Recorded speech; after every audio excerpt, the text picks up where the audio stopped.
So hello everybody and welcome. It is I, the Realist Philosophers. How y'all doing today? Hope you're all doing good, fine, and well. I am here today with the founder of MGTOW TV. I think his name is pronounced Amir Wali. I'm sorry if I butchered that because uh, is that right or is that close or am I way off? It's like Amaral without the all. So if you can say Amaral, get rid of the all, and you got it. And you got it. Amr. Yes, Okay. exactly, exactly. Okay. So how you doing today, Amr?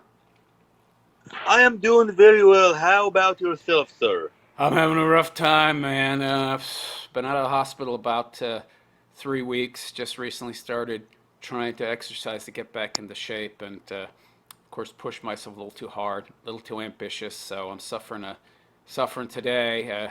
Suffering yesterday more. Today's pretty bad too, but I feel okay. I'm pumped full of energy drinks. I think they're what's it called, a Monster Energy drink. So a lot of well, hopefully a lot of energy. I'm going to need it.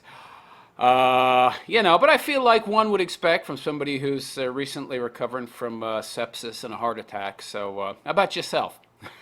I am doing well. I'm very interested to hear your story. I mean, if you don't mind telling, what got you into this whole situation? I heard you were biking and then you fell on something.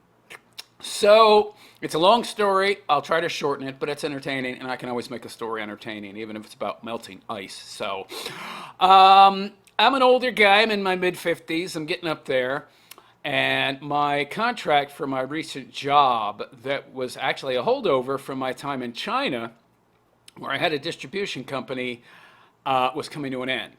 And as you know, a guy in his 50s, somebody my age, finding work is not easy. So, scoured the internet, looked for work in my field in the city I was living in, Phoenix, Arizona. I couldn't find any. Big cities, lots more competition. The labor force is actually, there's a glut of people to do jobs. There's not a shortage. So I started applying for jobs nationwide, not just in Arizona. Eventually, I did find something. It was in Montana, which is the ass end of nowhere. It's one of the least populated states in America. And I said, great, sounds good, looks good. Uh, I like that. I'm tired of the big city. So I got to work. I arranged all of my, necessary tasks to exit Arizona, canceling all your utilities and such. And then I made the trip. I arrived a little early to do all the necessary planning. And I wasn't on a bike. I went out for a walk, just to explore around the neighborhood. And I'm just walking, and I come upon a stretch of where there's no sidewalk. And it's like, okay, so I'm walking across it. It looks fine, looks fine. And I stepped on an area that looked just fine, but somehow the hole had been covered and then some silt had built up from runoff and leaves. I don't know. You couldn't see the hole. I stepped in this hole. I sunk down to like almost my knee, and there was a metal spike there. And I'm lucky I didn't break my ankle actually, but if I would have broke my ankle, that would have been better.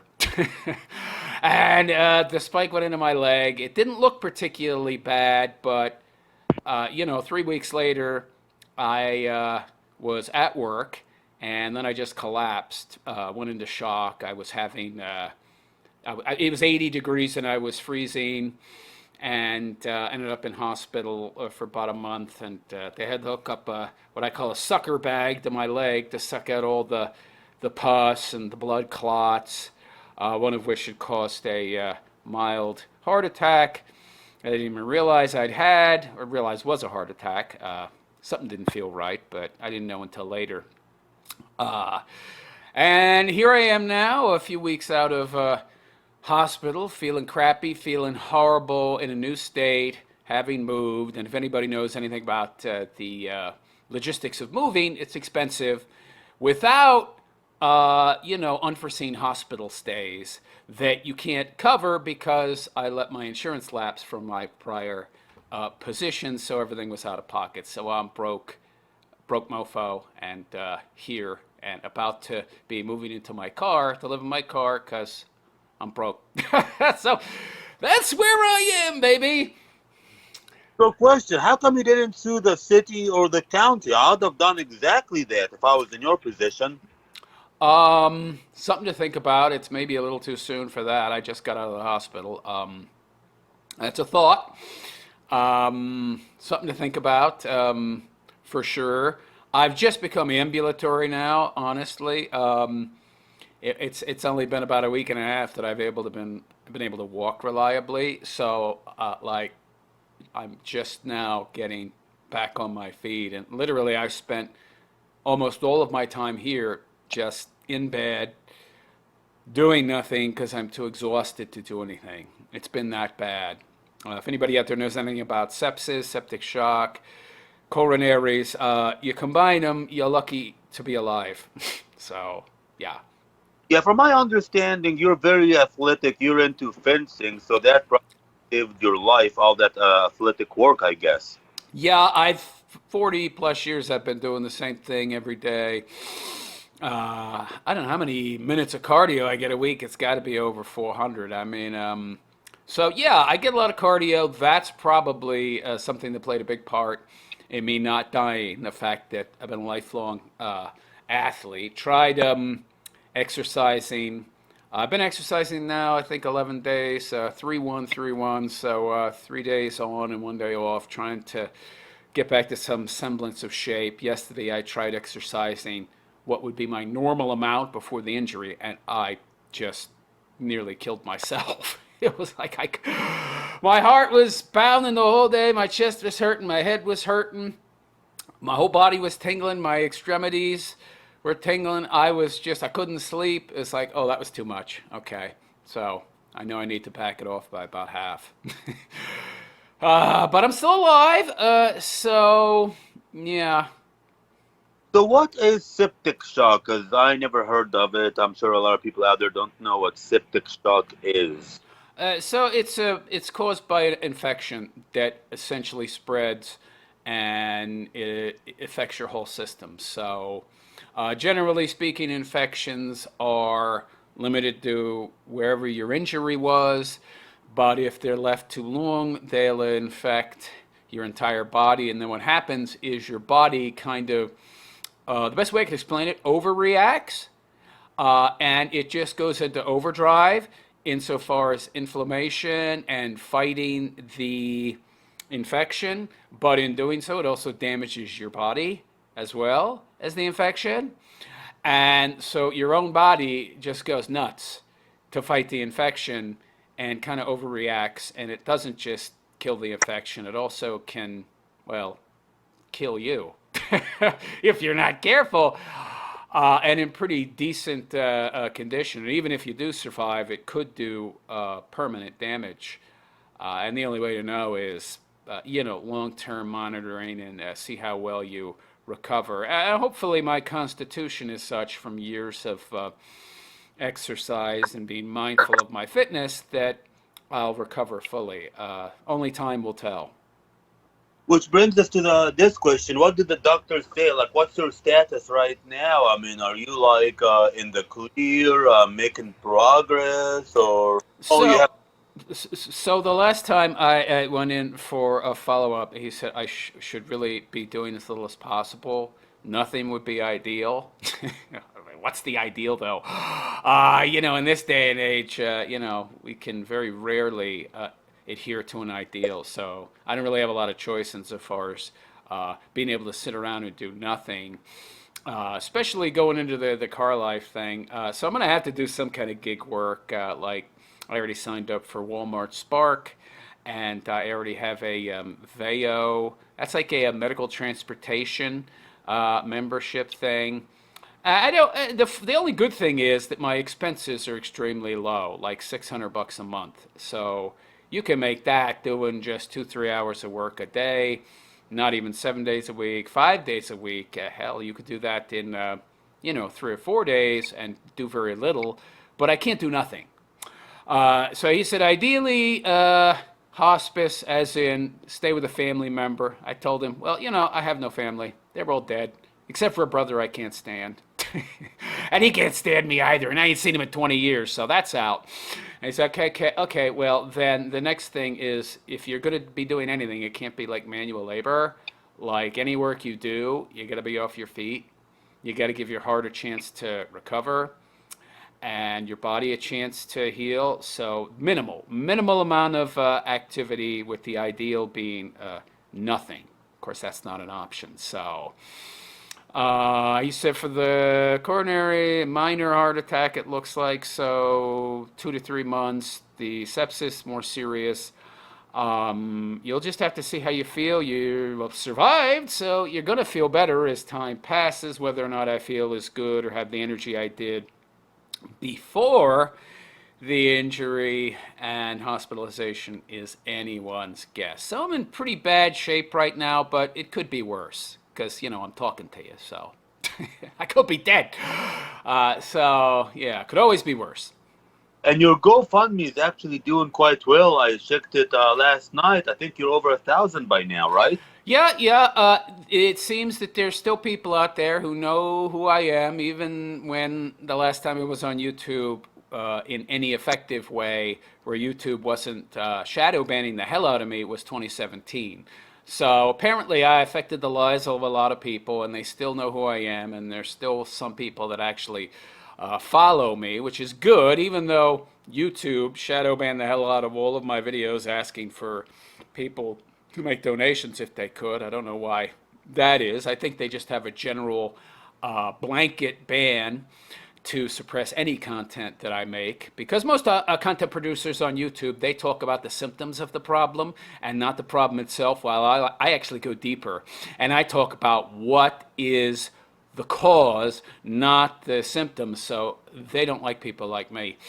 So they really shadow ban the hell out of me. So I get more views on BitChute, which is insane. That's like 1% of YouTube size. That's how you know that YouTube is shadow banning the hell out of you. You get more views on BitChute than you do on YouTube. That's not even possible unless they are consciously and willfully shadow banning you into oblivion, which tells me and a lot of other people, I think, that I'm speaking truth. Otherwise, why would they be shadow banning the hell out of me? But yeah, I got some donations also on your platform, MGTOW TV. I got a few people that donated via Cash App. It wasn't nearly enough insofar as what I need, but it'll suffice for the immediate present. So I really appreciate anybody out there that did donate. I made a video too thanking everybody.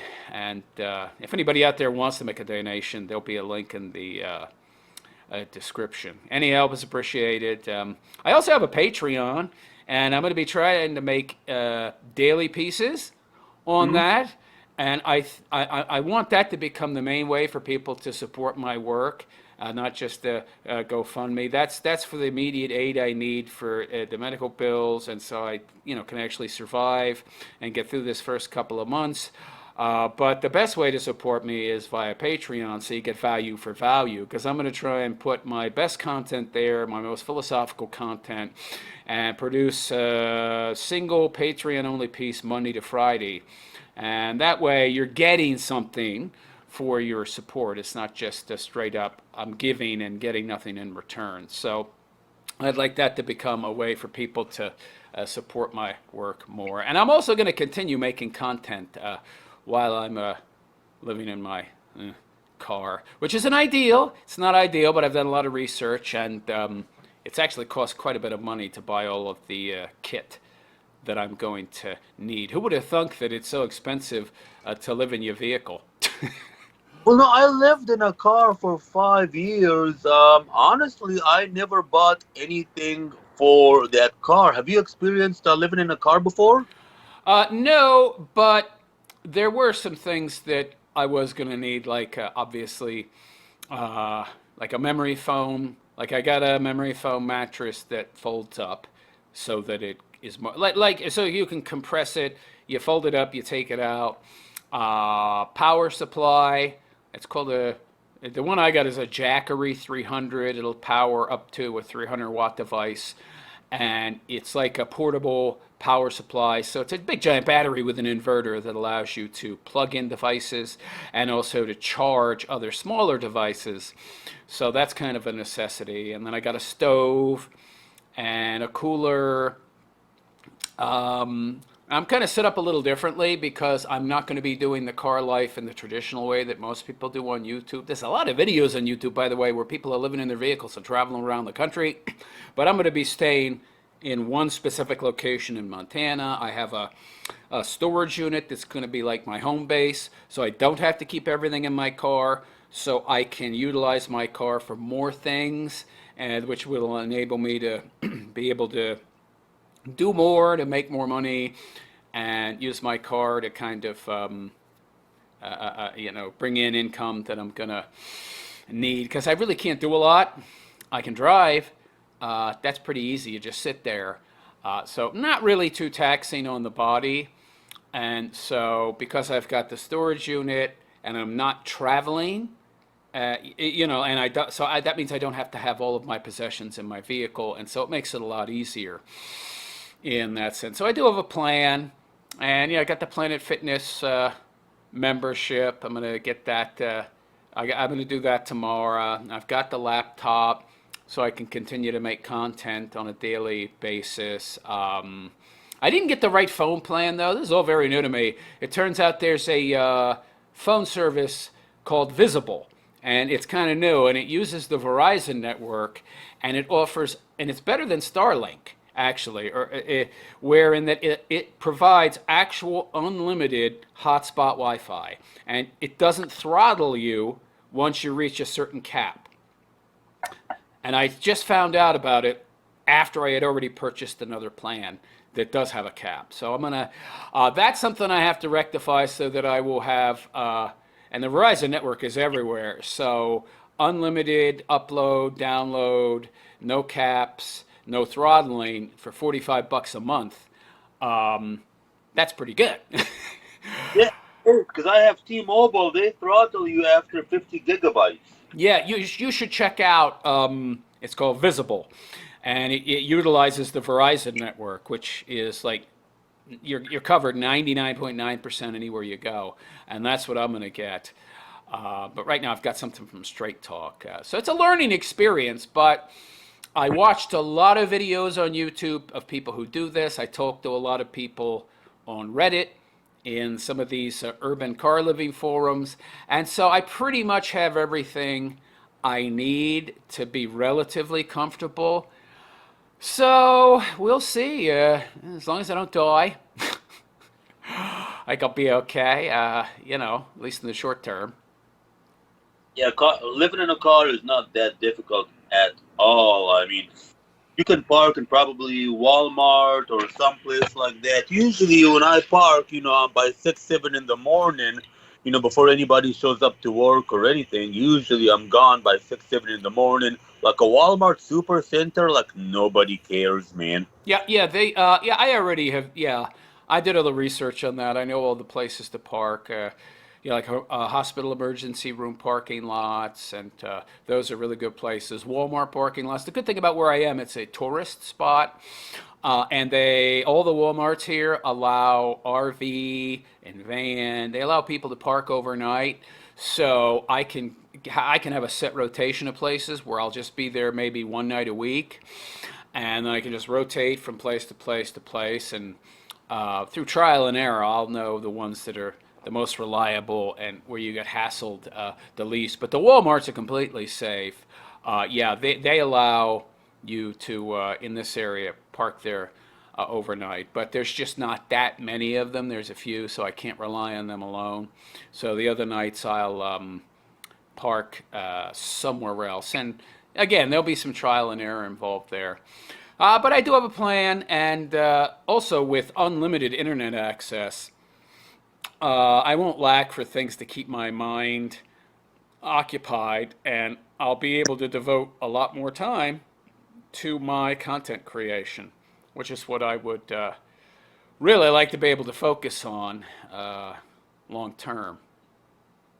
Now, I believe you said it in one of your videos that you might work for the TSA. I was looking into that, but uh, just recently, just trying to exercise, it was like I can't even. It's not even gonna. That's not gonna happen. The job is too physically demanding. It would kill me. I mean, I can't even. It was wishful thinking on my part. I'm a very how should I put this, stubborn individual and overly stoic. I think a lot of people mistake Stoic philosophy and how to apply it to their lives. Um, they don't tend to introduce a level of moderation and that you can take it too far. And I tend to do so and push myself well beyond my limits and what my body is telling me I should or should not be doing. And so I was very overly enthusiastic right when I got out of the hospital in speaking to someone who contacted me from the TSA. And I was like, oh, yeah, sure, that sounds good. And at that point, I hadn't even tried to exercise. I just got out of the hospital. I figured, oh, well, I'm free and clear now. I didn't even know I'd had a coronary. It was only later when I went back to the doctor and you didn't have the symptoms of my septic shock that I was in and the trauma that my body was going through from the infection that was masking the fact that I had had a coronary. It wasn't until a couple weeks later till I knew I had had a coronary. Because I started having some issues with my heart. I was trying to do more to recover so I could actually get back to work. And I'm like, hey, wait a second, something doesn't feel right here. My heart's bothering me, and my heart's never bothered me before. And I'm like, okay, yeah, maybe it's the sepsis, but it's not. My heart seems to be. It seems to be more so than any other part of my body. And I'm starting to get these tingles in my hands and feet, and I'm starting to feel lightheaded. What's going on here? This doesn't feel right. So the next time I went in for a follow up, I was like, hey doc, this don't feel right. I never had these problems before. Is this linked to the sepsis? He's like, well, some people who have the sepsis, they'll also have mild heart attacks because of all the blood clots. And let's do an echocardiogram. And they hook me up, and they're like, okay. I'm like, all right, what's going on here? And he's like, you had a coronary. You had a heart attack. I'm like, really? He's like, yeah. And then he asked me, do you remember having these symptoms at any time? I was like, yeah, I do remember one night where I was like at the computer, and all of a sudden I had this chest pains and this tightness, and I couldn't sit in the chair anymore. I had to go down. I had to go to the bed, and I had to lay down, and this chest pain just continued, and it took about a half an hour to start to subside. And I've never had anything like that before. He's like, well, that's probably it. I was like, that was it. I had no idea. And again, this is where the Stoic mindset can get you in trouble, because anybody else had that experience, they would have said, I should probably go to the hospital. Me, I was just like, it's interesting. I don't know what that is. Oh, well, it's past. Okay, I'm fine. No, you're not fine. You just had a heart attack. So I didn't even know. So, Yeah, go ahead. from my understanding, what happened is that what got you in this hole is that you let your insurance relapse. Now, I'm actually going to get insurance for the first time in my life. One of my friends, he's an insurance broker, and he says I can get a super good deal when open enrollment opens in November 1st. Do you think you're going to go back and try to get insurance on your own again? So it would have to be attached to my job for me to afford it. Getting private insurance through, well, unless I would do like that Obamacare crap, which actually isn't as cheap as people think. But I'm going to have to look into that. So yeah, I don't know is my answer. What are the odds that something like this happens again? Probably slim, but and also because of what happened, it would be difficult because of my health status, right? Dude, they're going to that stuff. Yeah, Yeah, yeah. I mean, they would take a look at me and then they do some tests and they'd be like, "You're a mess. We don't want to invest in you. We don't want to insure you. Bad bet." So it would be difficult, I think, for me to get at least at this point. So we'll have to see. But you definitely should. That was an oversight of mine. As somebody who's been very healthy, who doesn't get sick, I overlooked something I should not have. Like I had the attitude, I guess, because it never happened to me. I didn't think that, but it kind of had settled in regardless that I've been fine my whole life. Yeah, until you're not. Until you're not. Yeah, that's usually how it works, man. That's why I'm getting insurance. That's why I'm getting insurance because you never know, man. It might happen, and you're not protected. I mean, your case is like worst case scenario. Yes, that my case was certainly the worst case scenario for sure. Definitely, definitely. So pretty much everything you worked for all your life, this bankrupted you, huh? Yeah, I mean, I had saved for the move, and I had, savings. I mean, I'm not an irresponsible person. I've done everything right. But this is the thing. Well, almost everything. You can make one little tiny honest error, mistake, and that's it. You're screwed. Meanwhile, illegal aliens in New York are getting $10,000 debit cards and stays in five-star hotels. I mean, it's a crazy world that we're living in. So you're not protected, and even if you think you are, you can have all the savings in the world and think you're doing everything right and be independent and have no debt, and you can still end up in dire straits. Man, how poetic, or how, I don't know what poetic means, but as a philosopher, what do you think of that? It's just reality. Yeah, it means that essentially, I wasn't as prepared as I should have been. The insurance thing was a huge error, and moving as I did, that's a risky endeavor right there. I mean, yeah, you can get hit by a bus walking at your front door. You can get mugged. You can get robbed. You can control for these kind of threats, these kind of incidentals to a certain extent. And if you're going to move, have your insurance paid up. Because there's a whole bunch of things that can happen when you're driving 1,200 miles and moving your entire life to a new state. And that includes, like, and I probably should have done like travel insurance. Travel insurance probably would have covered this. So that was an oversight on my part. Just no matter how smart you think you are, no matter how wise you think you are, there's always something that's going to be overlooked. It's just that simple. Always something that can be overlooked. So learn from my mistake. And if you ever move, make sure you're insured first. Yeah, in fact, some countries like Ukraine and Colombia, when you go there to live as a resident, they require that you have insurance. Well, I'm not surprised. I don't blame them. So I have to admit, you are taking this rather well. Do you dedicate that to your life as a philosopher, or how do you take it so well? What's your secret? So, yeah, it's partly because of that. This goes back to my childhood, actually. If people ask me where did my philosophical training come from, I'll tell them it started when I was just a few years old. It started when I was a child. I grew up in hell. Probably the worst parents you could possibly imagine. My father was about as abusive in every way possible.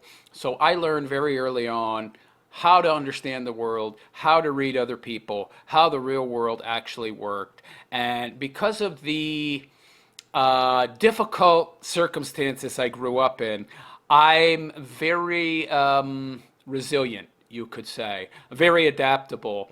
And because I was constantly having to avoid being killed by my parents, I had to become a very good problem solver and become very good at navigating dangerous situations and people and reading them and reading their moods and reading their emotions and essentially almost like becoming a mind reader in a sense. So when you develop these kind of skills and abilities and you grow up in that kind of harsh environment, you learn how to survive and you develop a very thick skin and a very strong exterior and interior to the point where very little bothers you. If you take it the right way and take those lemons and make lemonade. Now, a lot of people come out of experiences like that and it breaks them. It just depends on the type of person you are and how you choose to deal with those experiences later on in life. And that's a choice as well. A lot of people choose to remain victims, they choose to identify as victims, and they choose to wallow in their own misery, and they choose to go to therapy and work on myself. And they end up having that be the end all be all of their life's existence, is working on themselves, and they in turn they never escape or deal with or resolve any of the issues that they have chosen and allowed to be caused in their lives by those early experiences. And I chose very early on not to be a victim and to use the experiences that I had in my developmental years as a learning tool and apply them in a way that would benefit my life in a positive manner when I grew up. I didn't choose to see them as negatives. I don't have any animus towards these people who are now dead, my father, my mother. I don't care. I reached a point long ago of apathy. They mean nothing to me. I feel nothing about them. And the experiences that I had, I see them as education. And so, because of that, I'm able to see this in the same way and deal with it in a similar manner. How old were you when you left home and never came back? 18. I got out right at 18. I left, and I never looked back. Never communicated with those people again. They're toxic people. And that's one thing I've learned, and I learned early on, is that family doesn't mean anything inherently.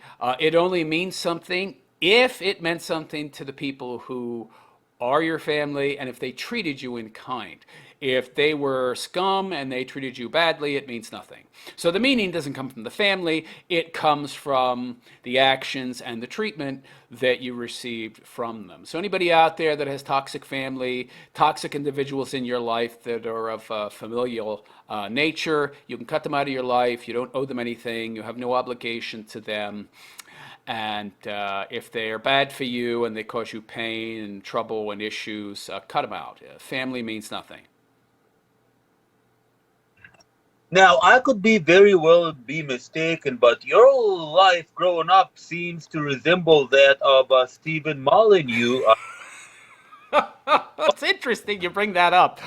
Yes, we have a lot in common, and I've actually spoken to him on a few occasions. He doesn't like me very much. Probably because we have so much in common. There's a bit of a mirror there. Me and Stefan Molyneux, he's only a couple years older than me. We're very close in age, and we have similar experiences. I didn't hit the Bitcoin jackpot as he did, but otherwise we have a lot in common. Yes, you're not wrong there. Now, I think Stephen Molyneux might have made a video recently, not about you, but preluding to you, because I know in one of your videos you said you hit up Molyneux. You said "Hey, produce one of your videos if you have a dire situation. I'm willing to help you out," but he wouldn't want to help you out. And I think he might have made a video about that recently. I I don't know if didn't you. I didn't know Yeah. about that. No, honestly, I don't follow him closely. I mean, when I first was turned on to his content, I tried contacting him and I critiqued a couple of his content pieces, which he didn't like. And he expressed it on Twitter once before just ignoring me after that. But those were professional critiques. There was never anything personal. And him and I probably agree on like 85% of stuff. Like I've watched his content. We did have some disagreements insofar as how we deal with family and women. And he doesn't seem to be a big fan of the MGTO, Yeah. community. But yeah, I did try to contact him, and the only reason was because I do not have an abundance of pride. I'm not a prideful person.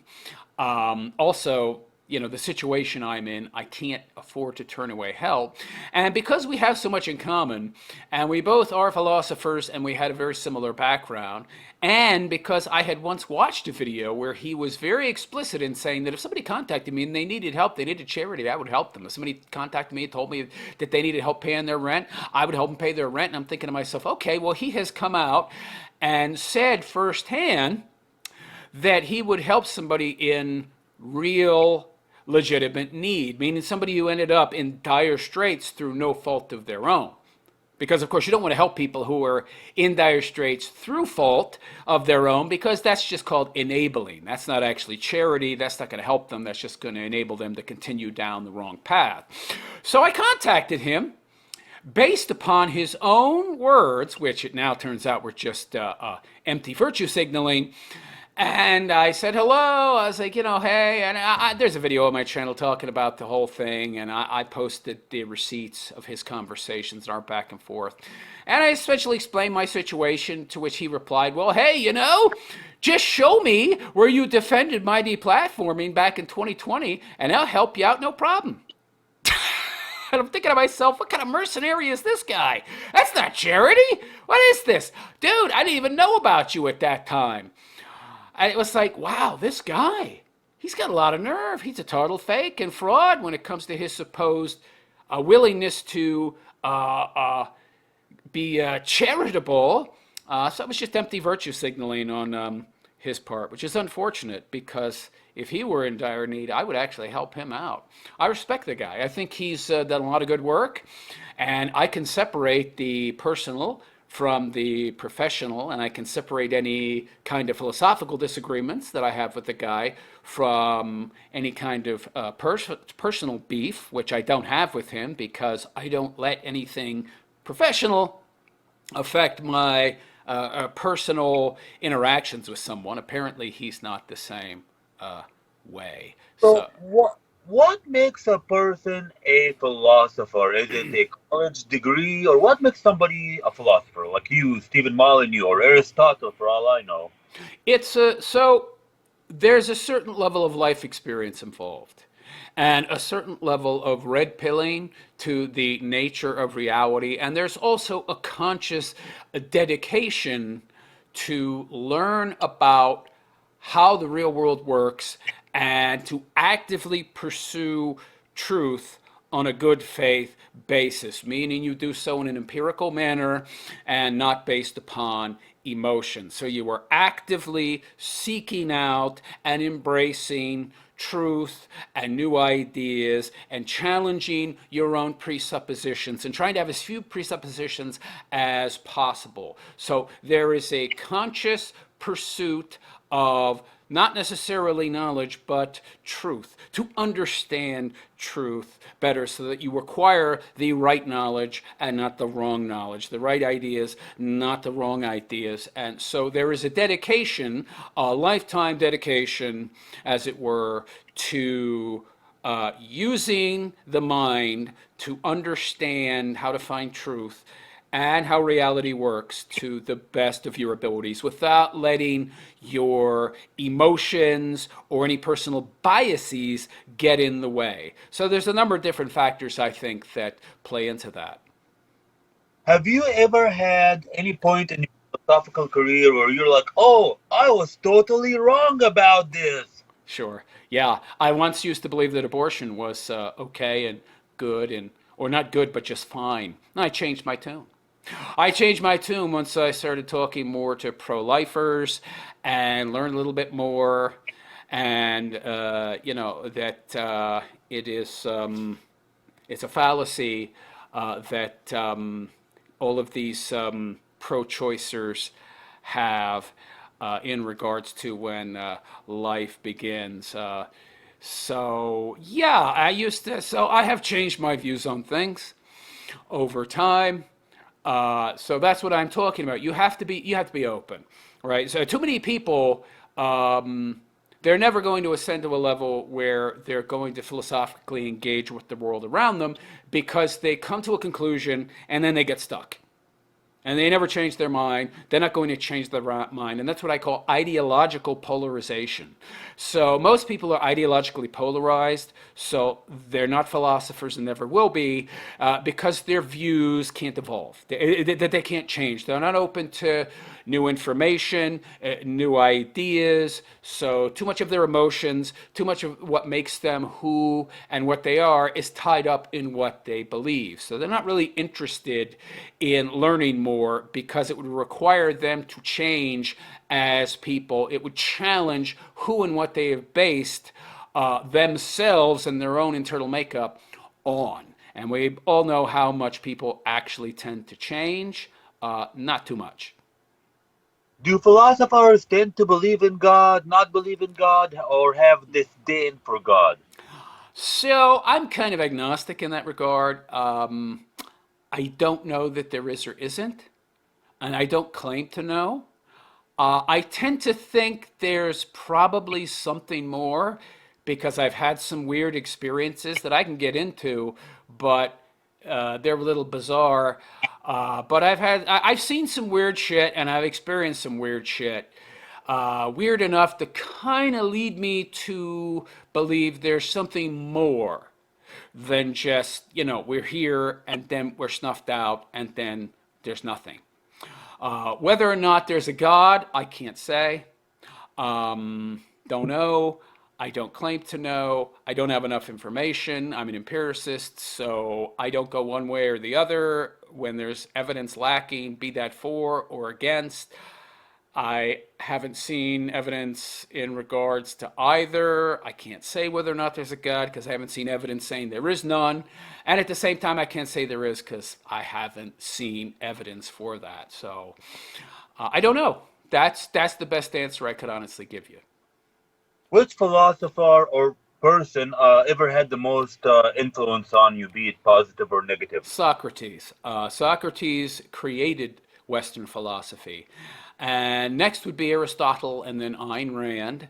Ayn Rand comes last because some of her views, little bordering on kind of hedonistic pleasure of the moment, at least insofar if they're followed to their logical conclusion. Socrates, because he invented Western philosophy to solve real world problems. He wasn't a pie in the sky, ivory tower guy who just believed in sitting there with a bunch of other self-involved individuals debating about why am I here? What is the nature of existence? And all these subjects don't have anything to do with solving real world problems. I'm very much about boots on the ground, critical thinking, engaging with objective reality, using philosophical tools to solve real world problems. And that's part of the reason I think why many people see philosophy as totally, completely useless, because they don't see it as something useful. They haven't been taught it's anything useful. It's just something to sit around and discuss what's and whys and hows, things that don't have any practical application. I take it and flip it. And I use philosophical tools to better understand the truth and the nature of reality so I can better understand how to solve real world problems. And that's why I created my own school of philosophy called Practical Philosophy, which is 100% focused on solving real world problems. You probably are not a fan of therapy. No, I think therapy is a waste of time. It's maybe good for women because they love doing it, but pushing therapy on men is just an extension of the feminist movement and the attempt to feminize men and approach the problem solving that men might employ and flip it and turn it on its head and make it into the men solving their problems the same way women do. Men don't solve problems the same way women do because we're not like women. But of course, as you know, society and the powers that be want to feminize men so as to control them more easily, make them more dependent on their emotions. If somebody's dependent on their emotions, you can more easily manipulate them, and those people are less able to think critically, logically, reasonably, less able to solve their own problems, less able to stand on their own 2 feet, and thereby they're more dependent on the state, which is what the powers that be want. So therapy is just an extension of the feminist movement to feminize men, and it's also a form of control, psychological control, to impose on people ideas of what is normal and what is not, and to shift those and to make things that used to be abnormal and taboo more acceptable and normal. It's also a control mechanism. So no, I'm not a fan of it. It's a bunch of malarkey. Switching gears to China. You said you lived in China for well over 10 years. What got you to go to China, please? So I lived in China for 14 years, more specifically Shenzhen, more specifically Yantian. It's a small town, well, small by Chinese standards, maybe a 500,000 people, that was on the water. It's great. What got me to move there? Opportunity. So an opportunity came up. There was a friend of mine that had moved there. He lived there for a while. He was working in the electronics industry. Shenzhen is the electronics capital of China. And he says, "Hey, man, you got to come over here. You got to head for logistics and operations. And, your skills, you could make a bundle." I'm like, okay, I'm going to look into that. And he knew somebody that needed some help in these areas and wanted to work with a foreigner, somebody who spoke fluent English and would be good at logistics and setting up operations.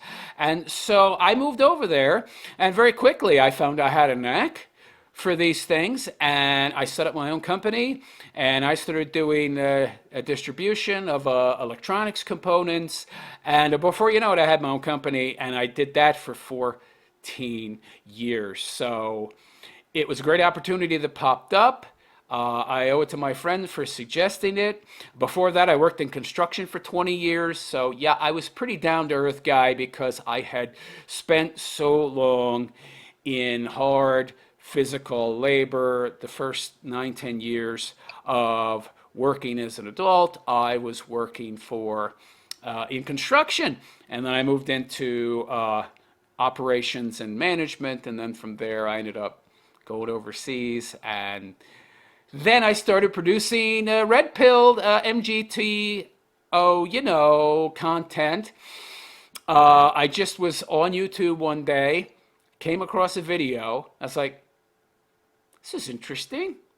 Let me see let me listen to some more of this. And I started listening to more of the red pill stuff. I was like, a lot of this stuff is very right on the money and mirrors things that I've been saying for years.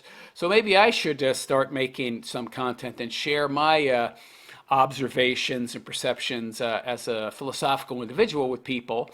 And before you know it, I've got like 30 plus thousand subscribers, and I've got tons of people watching my videos, and I'm doing live streams, and people are super chatting, and I'm making quite a bit just from the YouTube content, and it was really incentivizing, and hence I started making more content. And then the adpocalypse came, and before you know it, my channel was kaput, as it were, and suspended until very recently.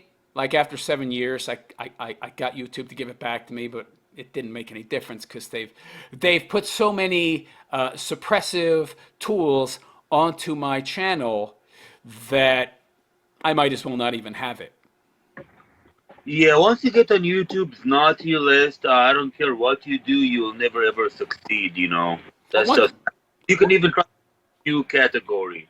So yeah, YouTube, they have so suppressed my channel. I get more views on BitChute, which is like 1% the size of YouTube. So that's not even possible. Statistically speaking, there's no way I would get more views on BitChute than YouTube, when YouTube's 100 times bigger, unless they are actively shadow banning me. So yeah, that's just reality. I just grin and I bear it, and I continue moving forward. What made you leave China? Were you worried that they're gonna crash farmers over there? So let me explain some things about when I left and the timing of it. So this was right before COVID. So what you got to understand about COVID in China, first of all, COVID was a fiction. Oh, okay, never mind. I got to stop. The coof. I'll have to cut that part out. Okay. So one thing you have to understand about the koofity koof koof koof, and when I left China, it's bogus. The whole that whole nonsense, it didn't exist. They were just renaming people that died of the flu and the cold. Okay, that's the coof. That's the coof. You fell off a ladder. Oh, that's the coof. You get hit by a bus. Coof. So That was to gain control of their population. That's why that whole fake scammy pandemic thingy happened. It was just a way to centralize more control into the hands of the powers that already be. In China, they implemented a no koofity koof koof policy where, zero koof to koof, which is impossible. They were locking people in their apartments. They were welding their doors shut. People were getting food sent up to them like they would lower a rope down from the 20th floor. And, one of their kids that hadn't been welded into their apartment yet would put food on the rope and then they would pull it up. Like tons of people died in their apartments. This was all, so you see, Chinese people were getting too affluent. They were getting too rich. They were getting too wealthy. There were too many small, privately owned businesses popping up, which is antithetical to the communist model, which is about centralizing the ways and means of production. So too many people were getting wealthy. Too many people were getting rich. And you got a lot of wealthy people, a lot of rich people that don't need the government, don't need to rely on it. Well, that's antithetical to communism. So the government was getting scared. They didn't like that their citizens were getting too wealthy and too independent. So they used the scammy pandemic thingy to reverse that and to put their people back into the same kind of economy they were experiencing in World War II. That's all that was about, centralizing power and control, and they're continuing to do it to this day. And part of that was getting outside influences out of China. Now, I left China in September 2019, and just a few months later, what happened?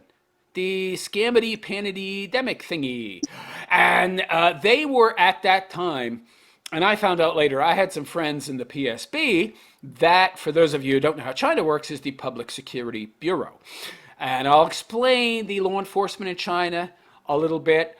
They don't have local police. It's not like Guangdong is going to have the Guangdong police force, like is their state police. And then Shenzhen has Shenzhen police. It's all PSB. The entire country is federal, the FBI. Just imagine the FBI. Now imagine everywhere was FBI. You go to New York, the New York police don't exist. They're FBI. You go to Arkansas, there's no Arkansas police. It's FBI. The whole entire country, federalized police. So again, because it's all about centralized control. And so I spoke to them and they said, yeah, that was all about getting all the foreigners out. There were too many foreigners in the country. They were bringing in too many ideas that were antithetical to Maoist and Leninist doctrine and antithetical to communist ideology. So we had to get them out. That was all part of the plan. And it used to be like about 650,000 foreigners lived in China when I was there, and now it's like about 300,000. So they've done everything they could, and they wanted to focus mainly on Americans because of their hatred of Donald Trump and us in general. And also they wanted to make us the big bad boogeyman of the upcoming 3 or 4 years. So they had to get as many Americans out of China as possible because those Americans would be able to a certain extent counter that narrative. If they're there in China, they'd be able to tell the truth to people, and the powers that be in China, don't like that. So I was starting to have issues. I was starting to have problems with my business. Shipments would sit in customs for 3 weeks, where before they'd sat there 3 days. Orders were late. I was started losing money instead of making money. So they were making it impossible for me to do business because I'm an American, so they wanted me out. And if you don't know anything about Chinese people, they're very collectivist. So if you're an American, you represent America. You're not an individual. So that's the way they see the world. That's the way they see people, through a lens of collectivism, not individualism, because they themselves are not individual or individualistic. They're not very good at thinking for themselves. They're not very good with critical thinking. They toe the party line. And so you got to go. And I went because, I would have lost everything if I stayed there. And so lucky for me, I got out when I did, because I would have probably been welded up in my apartment and died from starvation if I'd stayed. Go on. So I was thinking, have you heard a guy named Sir Panza? Yes. I've heard of. Tell me about him. I don't know him. I've tried to contact him. He's kind of an elitist guy. I know who he is. Me and him were in Shenzhen at about the same time. We both lived in China for about the same amount of years. He's very, very competitive with other content producers who have lived in China, and he doesn't believe that you can have any valid takes. Of course, this isn't what he believes. This is just a marketing ploy of his to try and get people to just listen to him. But he has said this explicitly on his videos that if you didn't learn to speak Chinese while you were in China, it doesn't matter how long you were there, your views can't be trusted. And of course, he speaks fluent Chinese, so you should just listen to him. But I do know who he is, yes. Um, with China, let me ask you this question because a lot of people are probably going to be asking this who are going to watch it later on. What do you think of the woman? Ah, the women. Oh. Well, first of all, let me just say this. They're not very different from women in the West, unfortunately. So the Chinese Communist Party, because they're communists and they need every dime they can get because they're so irresponsible with other people's money, they need to put both men and women to work. So they enforce the one-child policy. They encourage women to go to work. And so feminism, to a certain extent, has a very strong foothold there. So the women there, they're very similar to American, to Western women, and they're very much gold diggerish in their nature. So if you're thinking about moving to China to find yourself a wife, don't. They're just as bad as Western women in that sense. They still have dowries in China. If you're going to marry a Chinese broad, you better have a ton of money to buy her from her parents. You better be able to buy an apartment, even though you can't buy an apartment in China. You just lease it for 70 years. And as a foreigner, you can't actually buy property there, even to lease it for 70 years. And of course, that lease doesn't start. That lease has started well before you bought it. It started when the property developer actually acquired the land. So you might get the apartment for 50 years, but you don't actually own it. And because you're a foreigner there, you can't own it. It's going to be in her name, which is part of course, why she wants you to buy it in the first place. That's not the place to go, but they're easy to bang. I'll tell you that. If you want to have a lot of fun, China's a good place to go. Because they love foreigners, they love the idea of hooking up with a foreign dude, they think it's going to lead to an escape from the country and a green card. So they're very easy to lay, but they're a pain in the ass, just like a Western broad. Do you still keep tabs on China, meaning you follow news and what's going on in China, or are you totally not following up on China anymore? I do, actually. Almost daily I'm watching videos from some of the more prominent content producers about China. I do keep abreast of what's going on there because I lived there a long time. And I have to say, I would love to go back.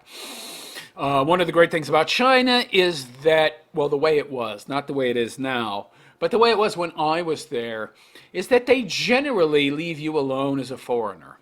You're not held to the same kind of rules and oversight, or at least weren't, that a regular Chinese citizen was. Now, I do remember times when I thought I was being followed by somebody, and they were probably a member of the PSB that had been assigned to follow me and see what I was doing and where I was going and who I was interacting with.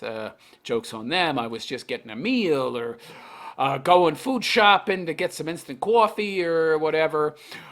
But generally speaking, it's a much easier life, a much more laid-back life, or at least it was. Not anymore, though. If I was to retire overseas, which I probably will when I'm old enough to, it won't be to China, unfortunately. Probably some Eastern European country, something like that. Did you study any Chinese? Pick up any Chinese? To be honest, I was too busy. So, unlike people like that Serpensa dude who worked as a English teacher and had all this free time, I was working 16-hour days. I was working 16-hour days, 7 days a week a lot of times. So I just didn't have the time to indulge in that kind of activity. I'm also not one of these people that has a gift for learning new languages. That has nothing to do with IQ or anything like that. It's just some people are more inclined and have a gift for that. I don't. Might have something to do with the fact that I was very fully cooked when I went over there, mid late 30s. So maybe that had something to do with it. But no, I didn't learn a lot of Chinese. I had translators for that I paid on a per diem basis. Now let's move over to Eastern Europe. You just said Eastern Europe is where you want to retire. What made you think about that? So I've just been seeing some online content producers, and one particular country I've seen a number of them pop up in, and they've talked about how great it is Romania. And I started doing some research and looking into the socioeconomic conditions there, looking into the religious conditions there, looking at the ethnic makeup of the population there, looking at the culture. And I said to myself, wow, this combined with everything I'm hearing, anecdotally at least, it's looking like a pretty good place to be. And there are also a couple other places I've thought about, Hungary and Poland and Romania. Those are three kind of my top places that I'm thinking about moving to. Romania is kind of at the top of the list, but Poland's a close second. I haven't decided fully where I would want to move to, but it would be one of those three for sure. I've been to all those three countries. I would take Romania over all those other countries. I'll keep that in mind. You know who also is really good? Ukraine. Well, really. Well, they're having a bit of some issues now with Russia that would make me want to eschew going there. I don't want to end up like Coach Red Pill, but I have a tendency to tell the truth a little too much. I'd get in trouble, I think, if I went to Ukraine. I might end up in the same shallow grave that he did, but maybe after the war with Russia's over, when they become part of Russia, if that ever happens. But it's something to think about. If the war ever ends, we'll see what happens. So, what is your outlook? I know with your medical issues and stuff like that. What is your outlook for the next, I would say, maybe 2 years? So I'm so insofar I'm kind of looking. So I have looked ahead, and I have thought about like what exactly am I going to do in the next couple years. So first thing, I don't know how my recovery is going to pan out. Like how much better am I going to get? Like before I was sick, I got diagnosed with autoimmune disorder. Uh, and so I found out that I have celiac disease, and it explained a lot because I had been getting sicker and sicker. Insofar as like I had no energy. I was just like down and out all the time. I was just felt terrible. I didn't know what was going on. I did a lot of research though, and I suspected that was the problem, and it indeed was. So I cut out gluten and I switched to a carnivore diet, and I had so much energy. I had so much mental clarity. It was great. And if I can get back to that point, well, there's plenty of things I can do. If I can't, I don't know. I'll be honest. For the immediate future, the next 3 to 6 months, I'll be living in my car, doing gig work, I guess, doing whatever I can, and pushing myself, testing myself to see how much better my heart gets. Can I get back to a same level, fitness-wise, energy-wise, that I was before I went into hospital?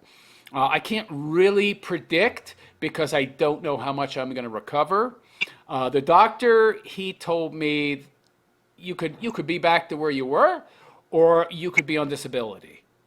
He was very clear. He essentially said, in cases of sepsis where you actually go into shock and spend a significant amount of time in said shock, you could recover to near where you were before the illness, or you may never recover. You could get back to where you were, or you could end up on disability. So he was very clear. Time will tell. And you know how doctors are, they don't want to commit to a specific answer. And a lot of the time they can't. They're not, they're not psychics. So I suppose he can only go on what he himself has seen, witnessed, experienced in the past. So I don't know enough. All I can do is continue exercising 6 days a week, regardless of how much my heart hurts, regardless of how much my hands and feet and extremities get numb, regardless of how many headaches I have or how much my head throbs and it feels like my eyeballs are going to bulge out of my freaking head. I can only keep going and hope that at some point that stuff abates, and then I can start exploring other options seriously. But at this point, I don't know enough about how well I'm or extensively I'm going to recover, if that makes any sense.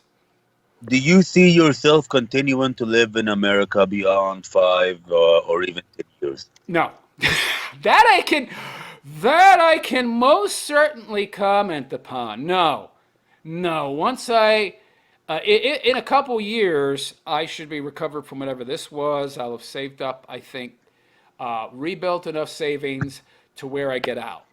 And that's when I'll make a decision. And during that time, I'll do more research, become more informed. I'll put money aside for a rainy day. I'll save. I'll plan my out in every conceivable possible way. And that's going to include insurance this time.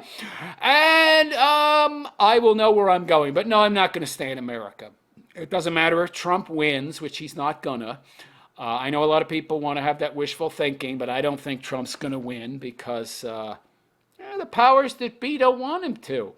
So as much as Kamala is, disliked, I think the fix is in, and I'd be very surprised if he wins because there's still mail-in voting and lots of dead people that are going to end up voting, and enough of the system hasn't been reformed voting-wise since 2020, at least in blue states, because there's been no incentive to change it because it works in the Democrats' favor, that I don't think he's going to win. Even if he did, things aren't going to improve that much. Even if he did win, it's going to act as a stopgap for a time, but it's just going to slow the degradation of America.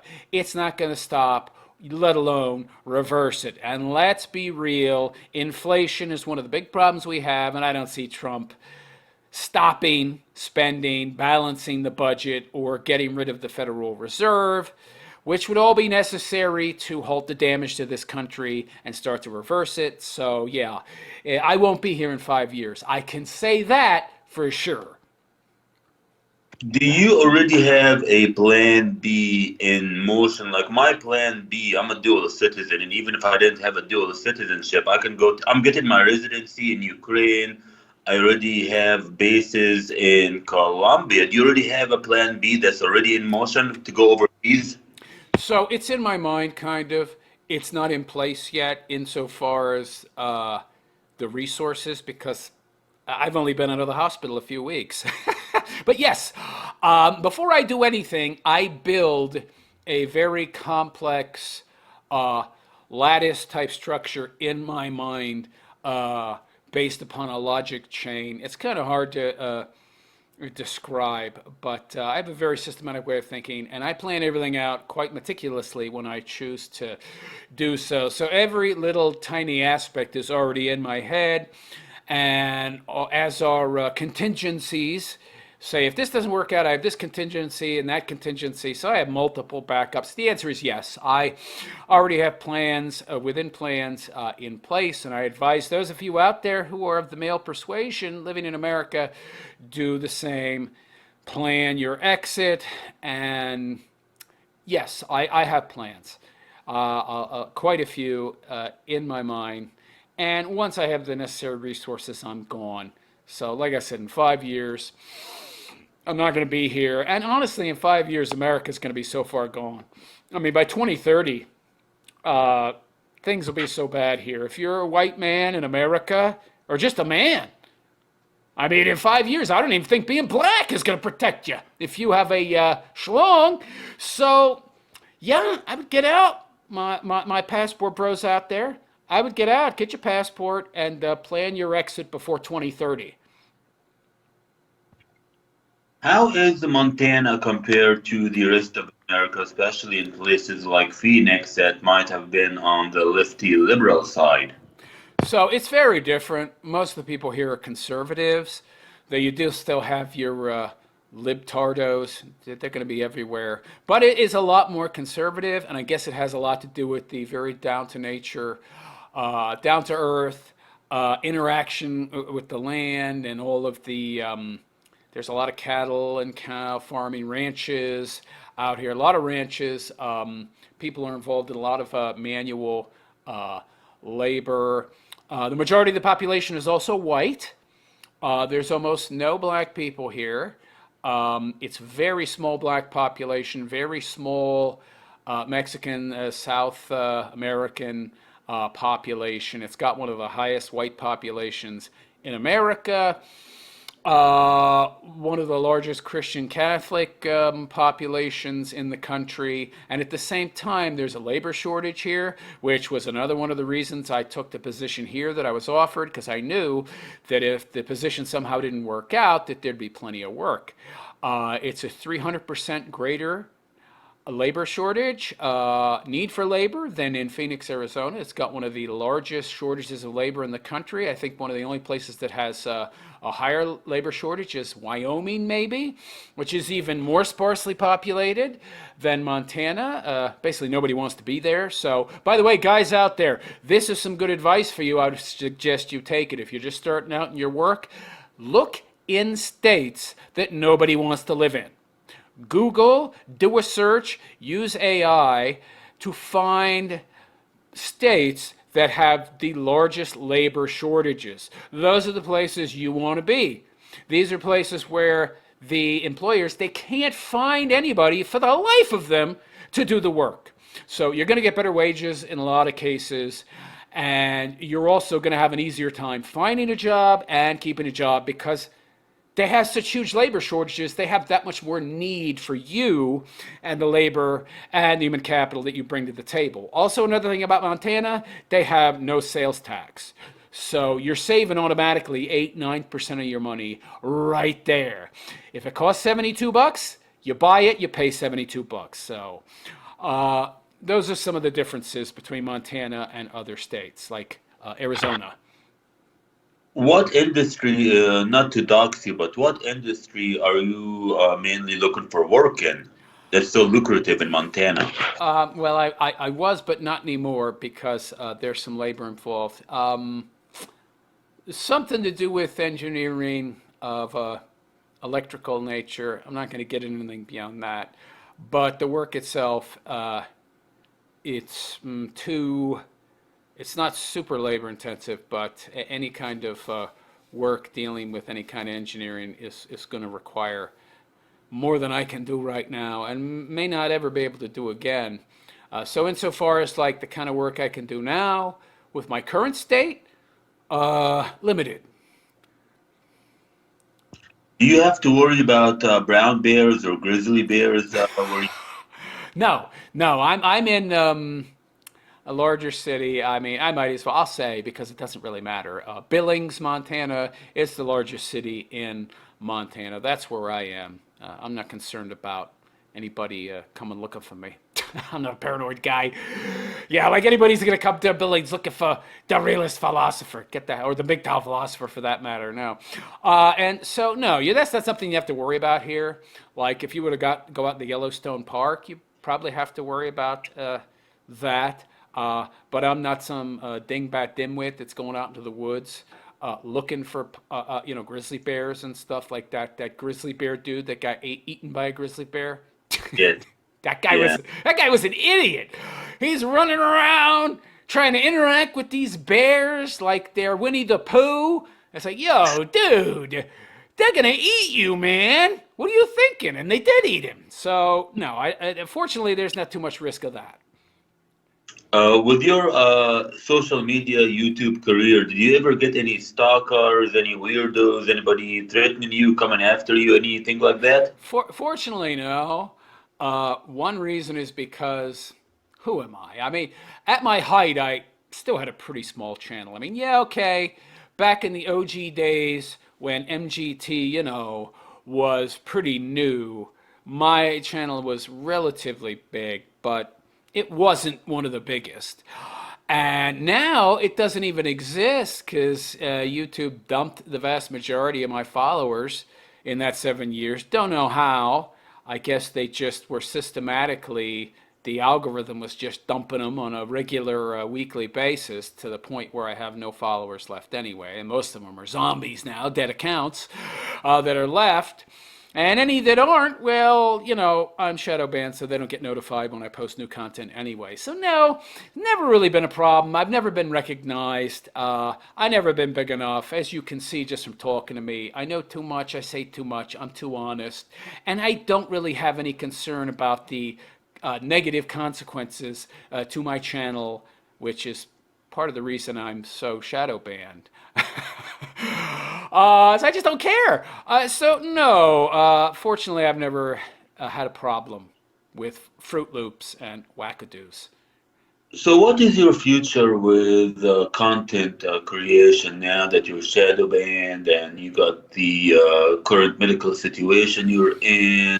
Obviously, not making a substantial amount of money through content creation. So, are you going to continue with it, scale it down, maybe even take it forward? So, the way I look at things is that regardless of what your situation is in life, whether you are sick, you're ill, you got to have some kind of purpose in life. You got to have some kind of destination. It's not that you even reach it, but it's got to be there so you have somewhere to travel toward. So, for me, I'm going to continue making content, and this is something I've learned throughout my life that regardless of what you're doing, you got to have some kind of goal. There's got to be something that gets you up in the morning and gives you something to strive for, to try and attain, to travel toward. Even if you never reach that destination, you got to actually have a destination. Otherwise, you're just floating around aimlessly, like you're in a little, in a little boat in the middle of the ocean without an anchor, and no land in sight, and no compass, and no direction to go in. And even if you had a direction, you got no compass to help you find that direction. So rudderless, directionless, that's a bad place to be. So I'm going to continue making content. I've already planned for it. I bought a laptop online, which is actually, I got a good deal. It has like a terabyte of hard SDS, a hard drive, has 16 gigabytes of RAM. Had a very good video GPU on it. It needed a little work, but I fixed it up and I got it working great. And so it'll suffice. And I've got the unlimited Wi-Fi hotspot wherever I am. So I can still continue making content. It won't be as good as this, insofar as maybe audio, but I will use the webcam I'm using now, and it has its own built-in microphone. So it won't be hugely different, except it'll be in my car and my phone, and then transferring the data from my phone to the laptop. But I'm going to still continue making content. And I'm going to continue to try and grow my channel and continue to try and reach people. Will I make any real money? Nah. Nah. But that's fine. That's totally completely irrelevant because there's other things I can do to make money and save and ensure that I don't die from starvation, at least in the long term. In the short term right now, I need the support of my followers out there, which is why I started the GoFundMe. And I'm going to be trying to make daily content for my Patreon, and hopefully that pays off and more people will, follow me there. But yeah, I'm going to continue making content for sure. how is the prices in Montana? How's the prices for rent? How's the prices for food? Can't possibly be that much. So there's practical concerns. No, they're not that much, but of course, you can't even get an apartment unless you have like if you have a set and stable job, and also prior rental uh, references are important, and there's a lot of practical considerations in that regard, mainly because the work that would preclude that. But I'm not necessarily sure that I would want to avail myself of that, even if I could at this present time. I'd like to see how the car life thing goes, and the one thing about it is that appeals to me is the how cheap the expenses are so low that you are afforded so much more free time to explore other interests, other activities without having that big chunk of your finances going toward rent, that I'm not necessarily sure that that's something I want to avail myself of, even if I eventually can. Yeah, when I was living in a car for 5 years, man, that was the best time of my life. Like my expenses were probably under four or $500. And even when I did get an apartment, I was spending more time in the cab as a taxi driver than I was at my house. So living in the car, man, I have to admit that was the best time ever. And you seem very upbeat going to the car life. Well, I've done the research, and that's one thing that I'm very good at. A good student, good at learning, and I'm pretty well red pilled to the reality of the situation. I also know where I am, and that there are plenty of places that I'll be able to park, and I also prepared very well, like buying the best window covers. That seemed to be a big thing if you're going to stealth camp in urban settings. I got the best ones there are, WeatherTech, specifically made for my vehicle, and you cover the inside of your windows, and what shows to the outside is just black, and I already have heavily tinted windows to begin with, so nobody can see in your vehicle, so they don't even know you're there unless you're making a ruckus. And it's things like that. And I realized very early on in exploring this option, exploring it because I knew I wouldn't have any other options at this time, because I'm messed up. My heart's a mess, and so I'm not going to be able to work. So, I got a car. So the reality is I'm going to be sleeping in that, or, there is no other option. That's the option I have. That there's some things I'm going to need to make it ideal, to make, for the situation it is, the ideal car living situation. So I just started doing research. Okay, I'm going to need a power supply so I don't run out of juice. What else? Okay, fans. What else? Okay, window cover. In case I need to crack the windows when it rains, people then still won't be able to see into the car because there's this lip from the window cover that covers the windows. Okay, I'm going to need window covers. Okay, what else am I going to need? So I just did the research. I'm going to need X, Y, and Z. And again, a lot of the donations, all the donations I've received have went toward getting that stuff. And there's still other stuff that I'll need for the winter. But we're not in winter yet. Winter's here do get kind of cold. And yeah, I know a lot of people are like, well, Realist philosophy, you have a car. It's car life. Why don't you just go somewhere warmer? I can look at that option when the time comes, but there's a lot of practical considerations to take into account. So, do I actually want to go somewhere else where a lot of other people who had the same thought are going to go? There's something to be said for staying in a place that nobody else wants to be in.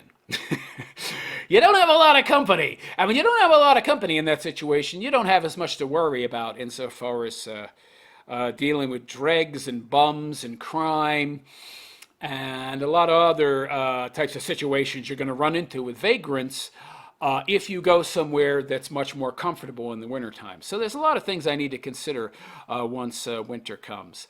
But Yeah, I'm upbeat about. I don't know that I would say upbeat. I'm pretty realistic about it, and I know that I've gotten everything I need to maximize comfort. And because I've done so much research, I know what to expect.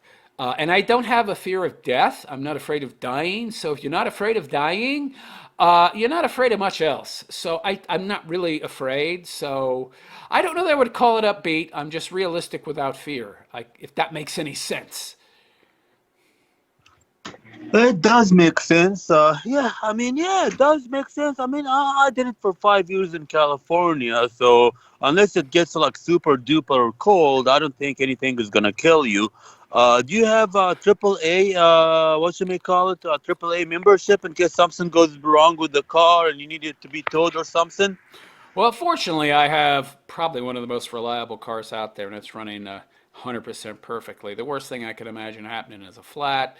I can take care of that. I can change my own oil and transmission fluid. I can do a lot of stuff myself, and I have plenty of tools in my storage unit. Again, a good thing about staying put as I am and not going full car life nomad is that I have more resources because I have that storage unit and I can have a lot more stuff there that allows me to do more of my own work on my car. So I don't think I have to worry about that too much. And also because I'm not going to be traveling a lot, like I'm going to be staying within the city limits in a city that itself is maybe 4 miles across. Um, Probably not too much to worry about. So, yeah. Yeah, this is gonna be your first winter in Montana. Yes, yes. I just moved here. Yeah. So it'll be the first. I did my research. Coldest it'll get is down to around minus 26. Ouch. Yeah, well, it'll be warmer in the car. So, and I already have a sleeping bag that's good down to minus 30, and that's if that's all you have, which it isn't. But so what I would need is a bit more of a powerful power supply. I bought like the smallest. It's pretty good. It's good for just starting out. It's called a Jackery 300, so it's good for powering something up to 300 watts. I would need to get something more powerful, like a 1,000 or a 1,500 watt portable power supply. That's going to run more like 400 or 500 bucks. So not cheap, but something like that would then allow you to buy a portable, like fit in the palm of your hand electric heater. And the inside of a car ain't very big.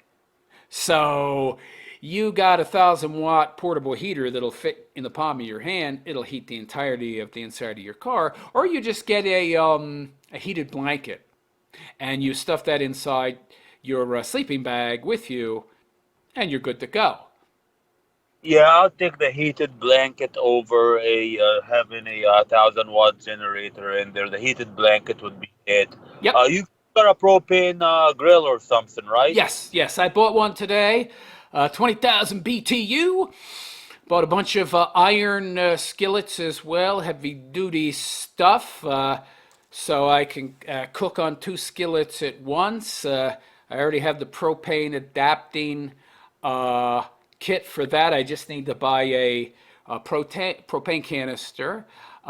Initial expense 57 bucks, but to exchange it, it's like 12.50.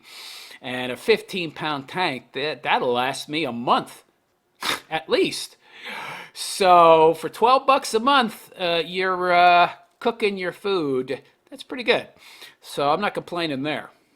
Yeah, what I did is that I would go to the barbecue parks in California. Coal is expensive, so you don't have to worry about that. No, no, I've got that tank and a portable table as well, so I can set it up wherever. I can set it up inside my storage unit.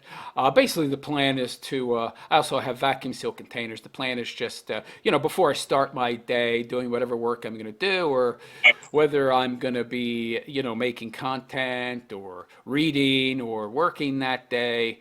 I'll just go to my storage unit. Go inside, light up a portable lantern or something, cook up my 3 meals for the day, and then go about my day, lock the unit up, and then I'll go back to it at night and set my car up for overnight. And how I did that was I have removed the backrests. So the way that my car is you can't tell that it's a car life car, uh, but I removed the hinges for the backrests. And so they just snap into place via a connection at the top where you pull a tab and they unhook. And there were hinges there for them to just uh, lay down, but I removed the hinges. So now I pull the tab, I can take the whole seat out, and I take out the backrests, and my back seat becomes part of my bed. And it goes all the way into the trunk. The trunk becomes bed as well. It's a 75-inch long, mostly level platform to put my trifold 5-inch thick memory foam mattress on. And that's how it gets converted to a car light. Then I drive to wherever I'm going to sleep, wake up, do my exercising that I do every morning at 4 or 5 o'clock. Then go to Planet Fitness, get a shower and shave, then head on to the storage unit to cook up my meal, convert the car back to daily work life, and then go about my day and then rinse, repeat. You wake up that early, 4 or 5 in the morning? Yeah, I'm on old man time. I go to bed at like 8 o'clock, 7 o'clock.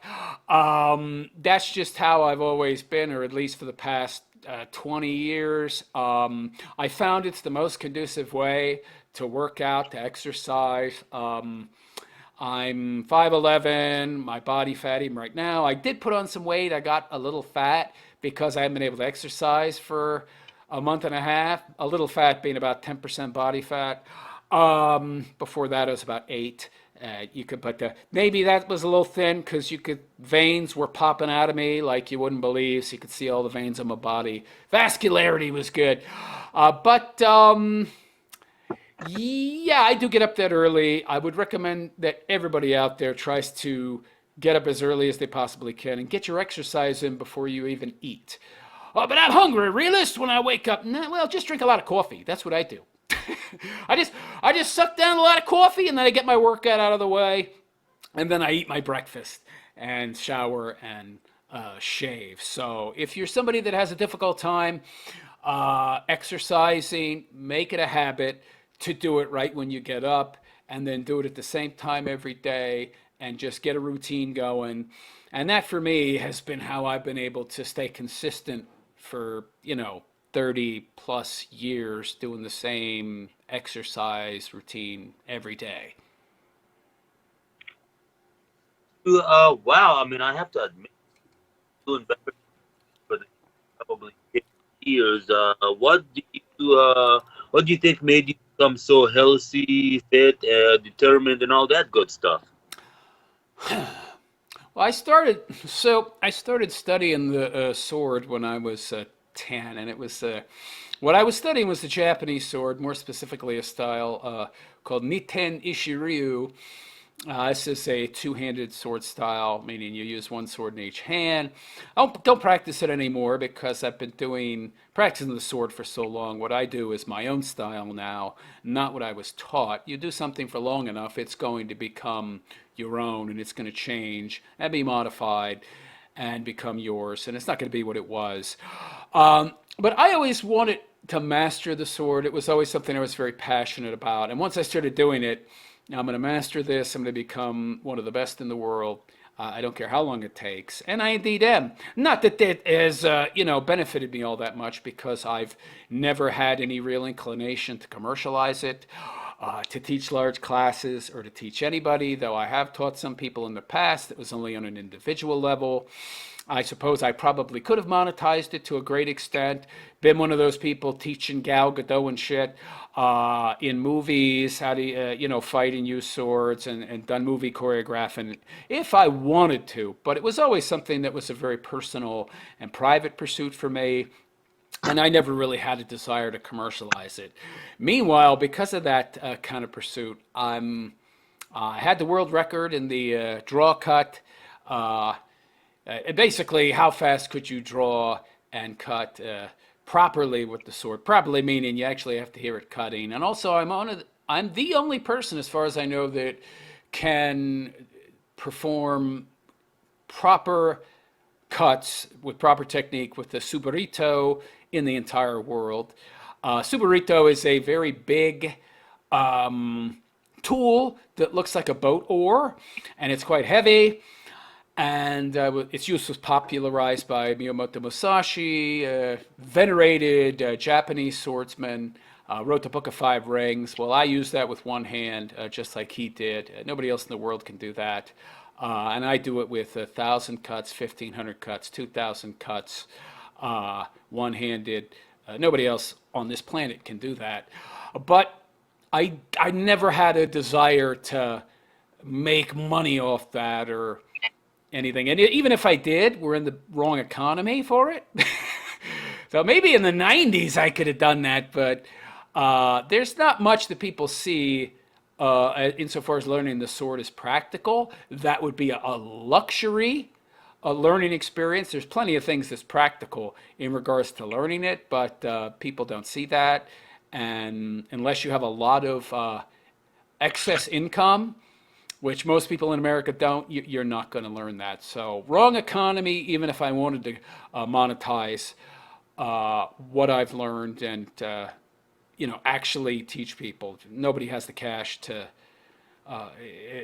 splurge, and it would be splurging to learn how to use the sword. So that's not going to do me much good.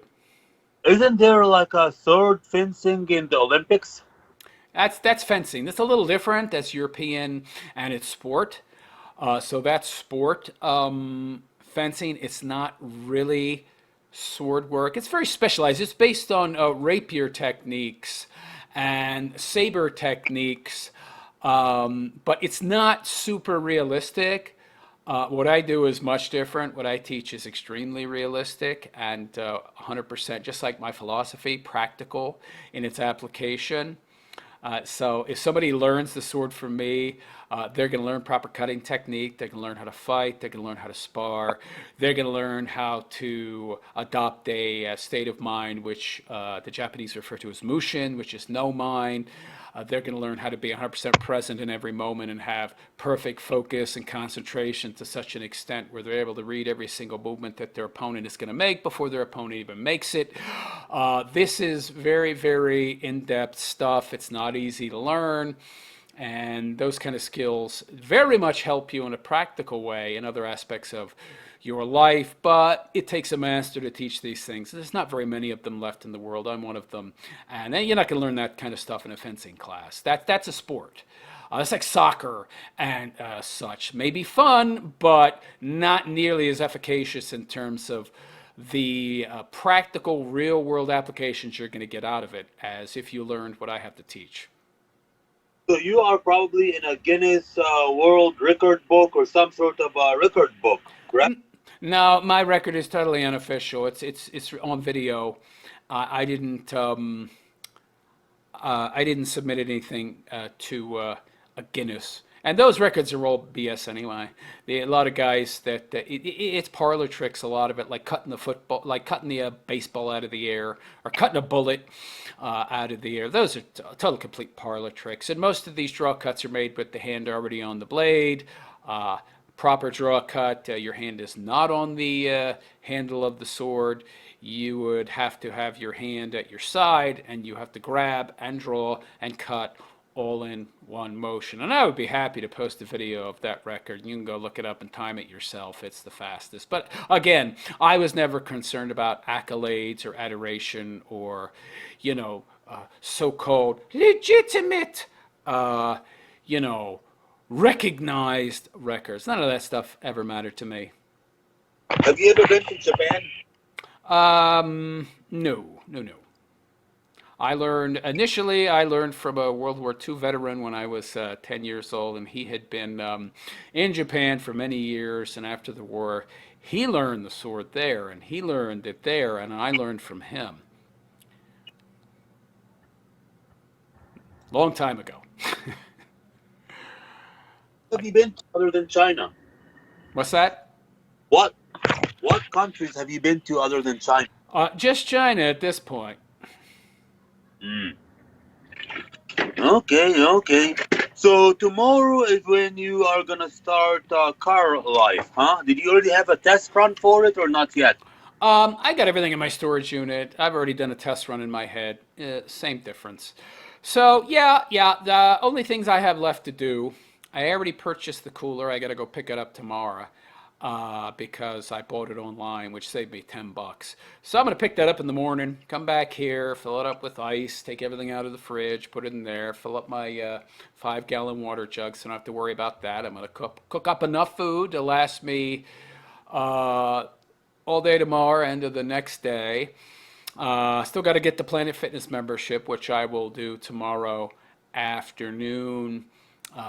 Scout out maybe some of the places I plan on sleeping. The Walmarts are easy, but you can't stay at them every night. You could, but it would be too predictable. And so I wouldn't want to stay at any of the Walmart locations. For those of you who don't know how Walmart works, depending on where you are, if you're in a heavily populated, well-traveled tourist community like where I am, the Walmarts are going to have overnight camping, overnight RV parking, overnight van, overnight car parking in their parking lots to encourage those people to stay there because they're also going to shop there. So, but there's only 3 Walmarts here. And even if there were like 10 Walmarts, I wouldn't want to park at Walmart every night because that'd be too easy to find if there was some nut job out there come looking for me. So, there are other places that I will probably camp out, and I'm going to need to do some reconnaissance there. And also, I'm going to need to find some places to spend some free time. I need to find the local libraries, need to find the local bookstores. There are those as well. I need to find the local parks because I exercise every morning. And unlike this hotel room I'm in, I can't swing a sword around in my car. So I got to find reliable places to exercise when I wake up in the morning where I'm not going to be bothered by wackadoo nutjob, homeless, vagrant type crazy people. So there's a lot of things I need to do tomorrow, some things I still need to do today and tonight. I'm still in the process of transferring all the files from my desktop PC tower to my new laptop. Once I get that done, I'm going to wipe my laptop, and that includes all my history and passwords. I'm not my laptop, but my PC tower. And since I don't have a need for it anymore, I might sell it, put it on OfferUp, and since I spent $2,000 building it, I'll probably be able to get a whopping $750 out of it when I sell it. So that's a great deal. Not a great return on investment, but I've had it for years. I've gotten my fun out of it. I've gotten my use out of it, so I'm okay with that. And that's a decent chunk of change. It's certainly worth that, if not more. Same for the monitor. I paid, I don't know. This is a 36-inch monitor. Maybe I think I paid over 300, so I'm sure I'll be able to get a whopping 150 for it. Maybe 200 if I really finagle. And if I give away the speakers with it and the microphone and my external sound card, maybe I can get 200. So we'll see, but I'll probably sell that stuff. And of course, after I sell the PC tower, I'll put a condition that he has to let me wipe it and install a Oh, new Windows 10 because I don't want this guy having my old PC with what might be remnants of my prior personal data on it. Not that he would have much choice because you have to have a password to log into it, so he'd have to let me install a new operating system on it, which I would think you would want anyway. So I have all my stuff planned out, what I'm going to do. And of course, there'll be little incidentals, things that'll pop up that I hadn't thought of, unexpected things, little tidbits of learning experiences that'll crop their ugly heads up in the first week to shake out the bugs and learn all the little stuff I need to know along the way. But I have the vast majority of stuff worked out in my head. And I figure the first week will be a test run just to work out the kinks and get used to it, as it were. And then once I've reached a certain point, like energy wise, or where I'm not like feeling like I'm going to pass out after I exercise, that's probably when I'll start doing gig work. Well, actually, I'll probably start doing gig work within the next week. Not that it, I mean, I don't have the luxury of waiting until I like am 100% physically. Oh, I'll try anyway. I don't know. We'll have to see how I feel. That is probably wise that I do wait until I actually start to feel better. Because the doctor was pretty clear. The harder you try to push yourself, the more you could set back your recovery. So I need to be wise about that. So yeah, that's where I am right now in my journey. Is your doctor a male or a female? Dude. Good. Yeah. Yeah, yeah, yeah. So the thing about the car life that you're going to be undertaking is that gym membership is going to be a big plus for you. Yeah, I looked at it, and it's like $25 a month for like the platinum, but you get a lot of cool stuff. Like, you not only do you get the, use the showers, use the bathroom, use the locker room, where you'll be able to shave and shower, but they've got like massage chairs and just a lot of added little perks and that you don't get with the $15 a month base membership. So yeah, and yeah, you use the bathroom obviously, and you need to do your number two in the morning. As long as you're pretty regular, you don't have to worry too much about that. As far as number one, well, we're guys, so we don't have to Yeah. worry about that too much. So yeah, yeah, that's definitely a major plus, and there's a bunch of them here in Billings. There's a lot of Planet Fitnesses, so and it's a small town to begin with. So yeah, it's shower every day or every other day. Not a real problem. Probably every other day in the winter.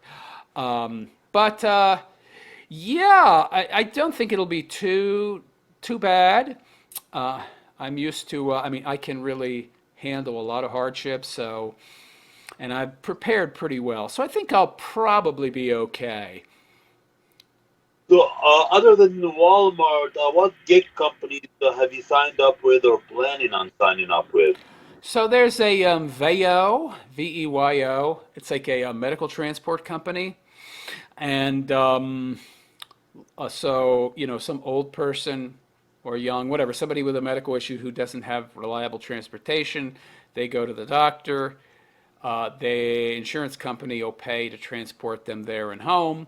So VEYO is like an independent medical contracting company that subcontracts out to clinics and insurance companies to drive these people around. So I think it pays $1 a mile, That's which doesn't sound great initially, but when you consider that a lot of times you don't get that driving with Uber or Lyft. So it's not horrible. And when you take into account, I only got to make $600 a month, just that's just to survive. Anything else above that is gravy. That's not too bad. I mean, your car, the amount of abuse your car is gonna take. 600. So uh, I don't want to. I'm not going to say what car I'm driving, but it doesn't have that many miles, and it's a very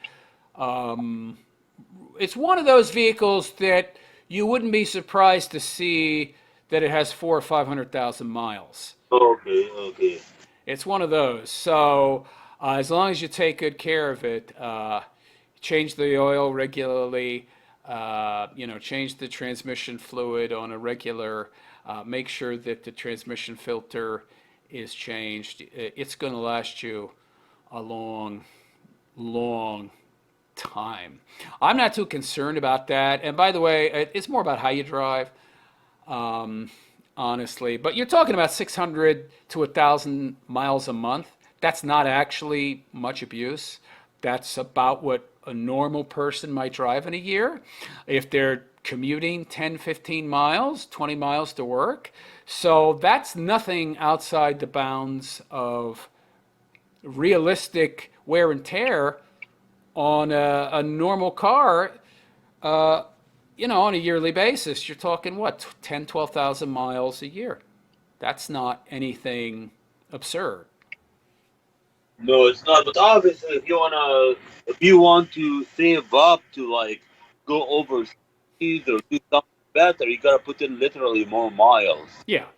Yeah, well, that's where, so, yeah, I mean, that's something to consider, obviously. Again, that is not what I'm looking at as my, like, a multi-year plan. That's just immediate. So don't die, right? Like, so I survived the winter. Because I imagine it's about the least laborious kind of work I can think of that I can do or that I might be able to do in the next month or two that I can do. So it's short term, basically. Yeah, from a short-term perspective, that's a very good outlook for it. And then later on, maybe how much is the TSA paying? Like $20 an hour? It depends, 21 to 23. So it's not horrible when you consider benefits. Um, Again, I'm not necessarily sure that's something I want to pursue. Um, because again, there are some things I want to do that would require more time. I would like to develop my philosophical system more. I would like to write a book on the subject. I would like to have more time to create more content. So I would probably be more inclined toward part time work. If and when I recover fully. I may not. I may not recover enough to do I don't know that it heavy. I suppose that would be medium labor, but it's not low intensity, low labor work. You're going to be on your feet all day. You're going to be lifting heavy bags of luggage all day. I might not be able to handle that. And so I have to have other things I can do that'll pay the bills, it'll cover everything. And again, if you do the car life thing full time and you really perfect that, you don't have many expenses. So you'll have a lot of free time and a lot of free cash. I mean, who knows? Maybe I end up doing the car life thing for a couple years and just end up working part time once I recover enough to do so. And you could still save $10,000, $20,000. Yeah, that's what I did back in my LA days. I was doing background work. So I was living in a car and just show up, do background work, make a quick $100 every now and then. I was living like a king. Yeah. And then once I've saved up enough and I've recovered from my illness, I sell everything and, have 25, 30 grand, move overseas and get the hell out of here forever. Uh, so, like I said, I have plans upon plans on my head, and if this doesn't work out, then I can do this, and if that doesn't work out, I can do this, and I have all sorts of ideas in my head based upon where things go. So, okay, I recover this amount, I can do this. If I don't recover that amount, I can do that. If that doesn't work, I can do this. So, I have every contingency covered. Planning and logistics, that's what I do. So, I have plans upon plans based upon what the outcomes are. So, depending on what happens, I already have a plan for that. Now I know this is a long way forward, but when you move overseas, like what do you plan on doing to get income overseas? That's a good question. So, I have a lot of skills. I may open a business. Um, I may. Actually, I don't really get into the details. Some of the details are, but I have a lot of human capital and skills that I can employ. Probably would start my own business. I don't want to get into the specifics of what, but it wouldn't be terribly difficult. I have a lot of contacts overseas still based upon my prior work. So it wouldn't be terribly difficult for me to get back into the same business, just in a different country. Okay, so to live overseas comfortably for a single man, especially in a place like Romania, like $1,500 a month will be fine. Yeah, that would not be a problem for me. Unfortunately, my business isn't one that I can set up or do here in America. There's too many regulations. It's too difficult. It costs too much money. That's another thing I researched in looking at those three countries I brought up earlier, and I looked at the viability based upon regulatory requirements, and it was doable there. So what's not possible here is quite doable there. So a lot of it has to do with geographics. Again, I'm out of hospital a few weeks, so it's going to take me some time to get there.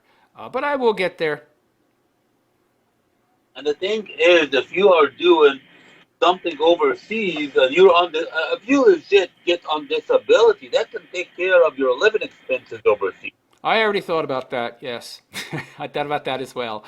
I already have that contingency planned as well if that happens. Like I told you, that's another thing philosophers are very good at: logic and planning ahead and predictive capabilities, if they're worth their salt. That is. So I already thought about that as well. Yes, yes, yes. I already have that possibility in the works if I cannot actually get back to where I was and be able to work a certain amount of hours and make beyond a certain amount.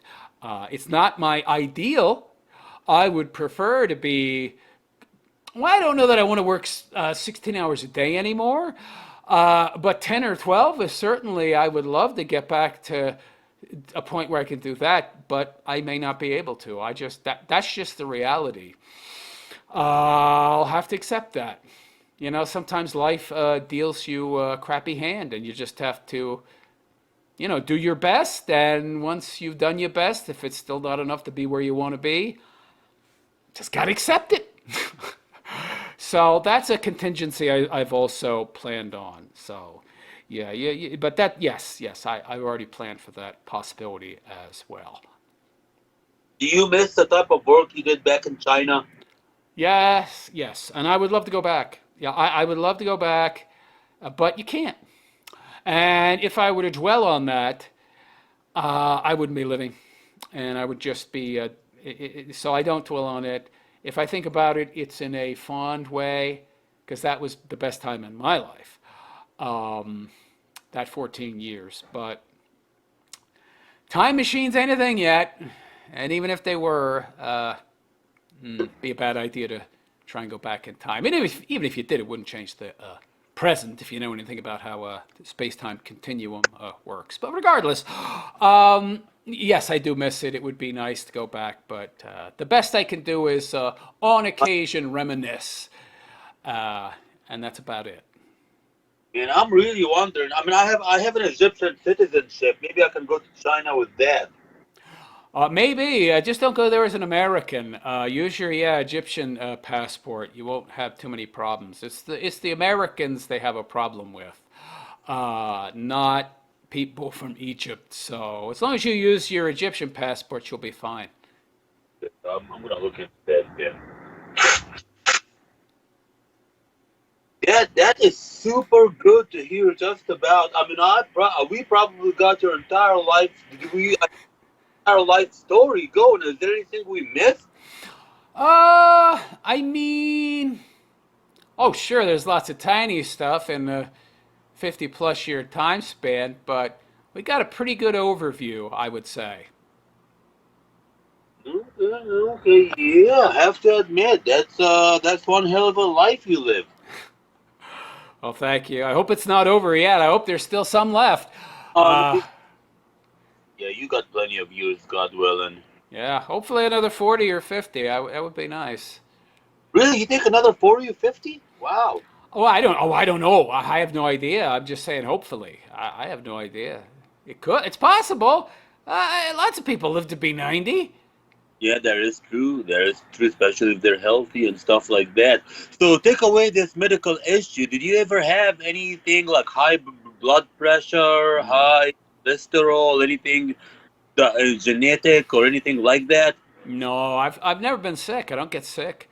Yeah. I mean, never had any health issues of any kind. I mean, minus a few food poisoning incidences in China, I've been very healthy. Yeah, I'm thinking about China, man. I've been thinking of going to China as far back as 2008, 2009. I don't know something about China. I don't know why, and Taiwan doesn't do it. Well, if you're going to go to one of the first tier cities, Beijing, Shanghai, or Shenzhen. You don't want to go to a backwater. I mean, unless you really, really want to have the down and dirty rural experience. And of course, keep in mind, backwater in China is a major city anywhere else. But if you want to experience like the good life, as it were, you need to be in a first tier city.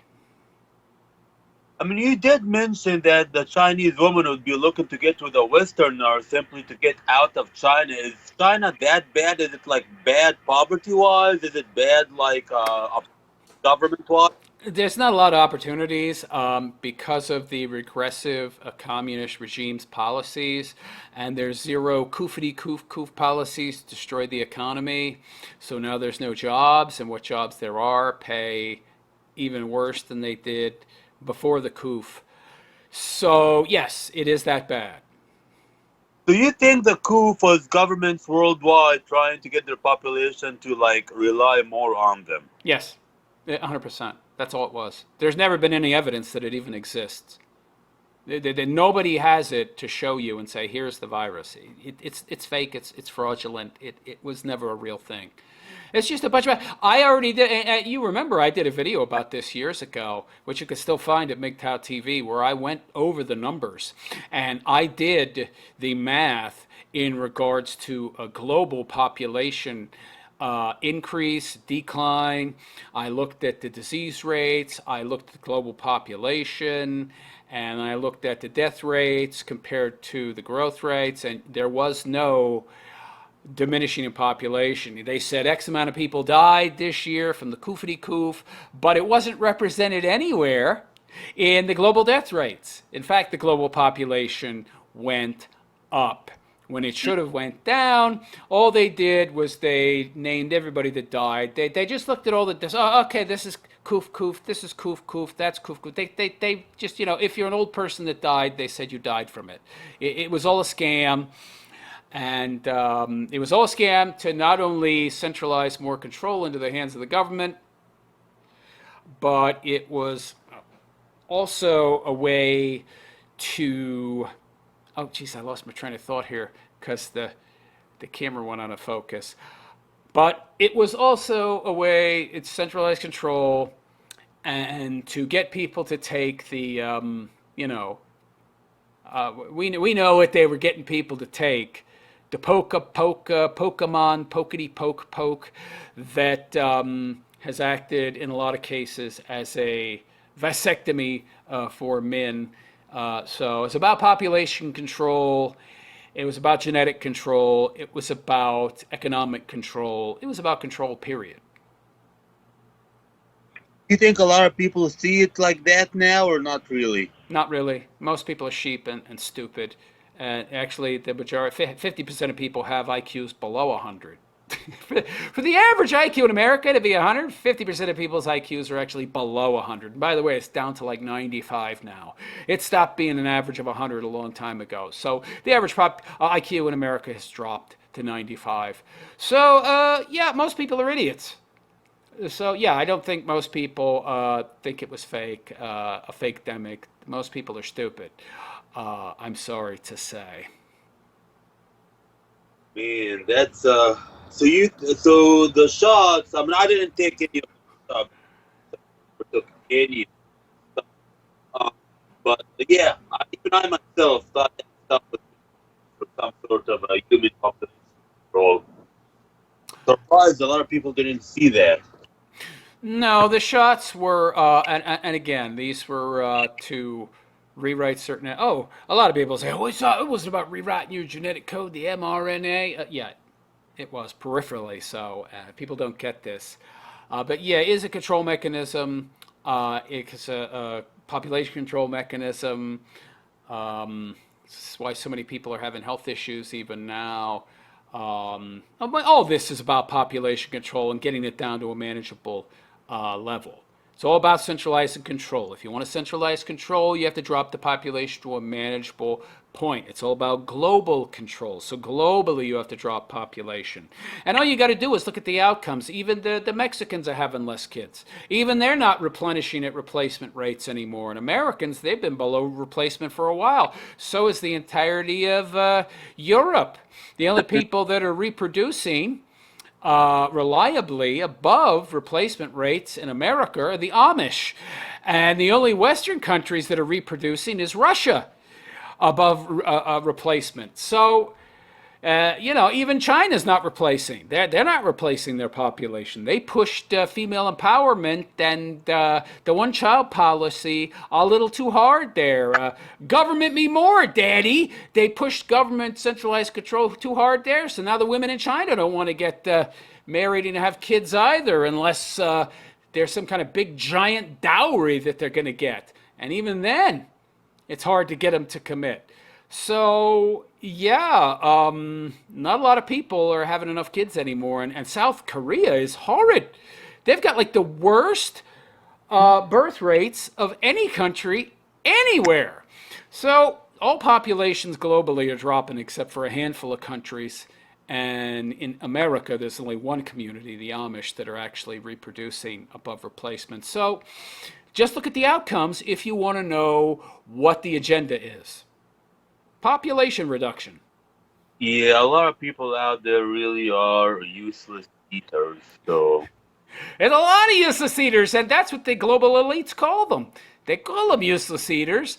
They want, I mean, at the same time, they want more of them, but they want less of the productive people. They want less of the critical thinking, intelligent people because those people can't be controlled.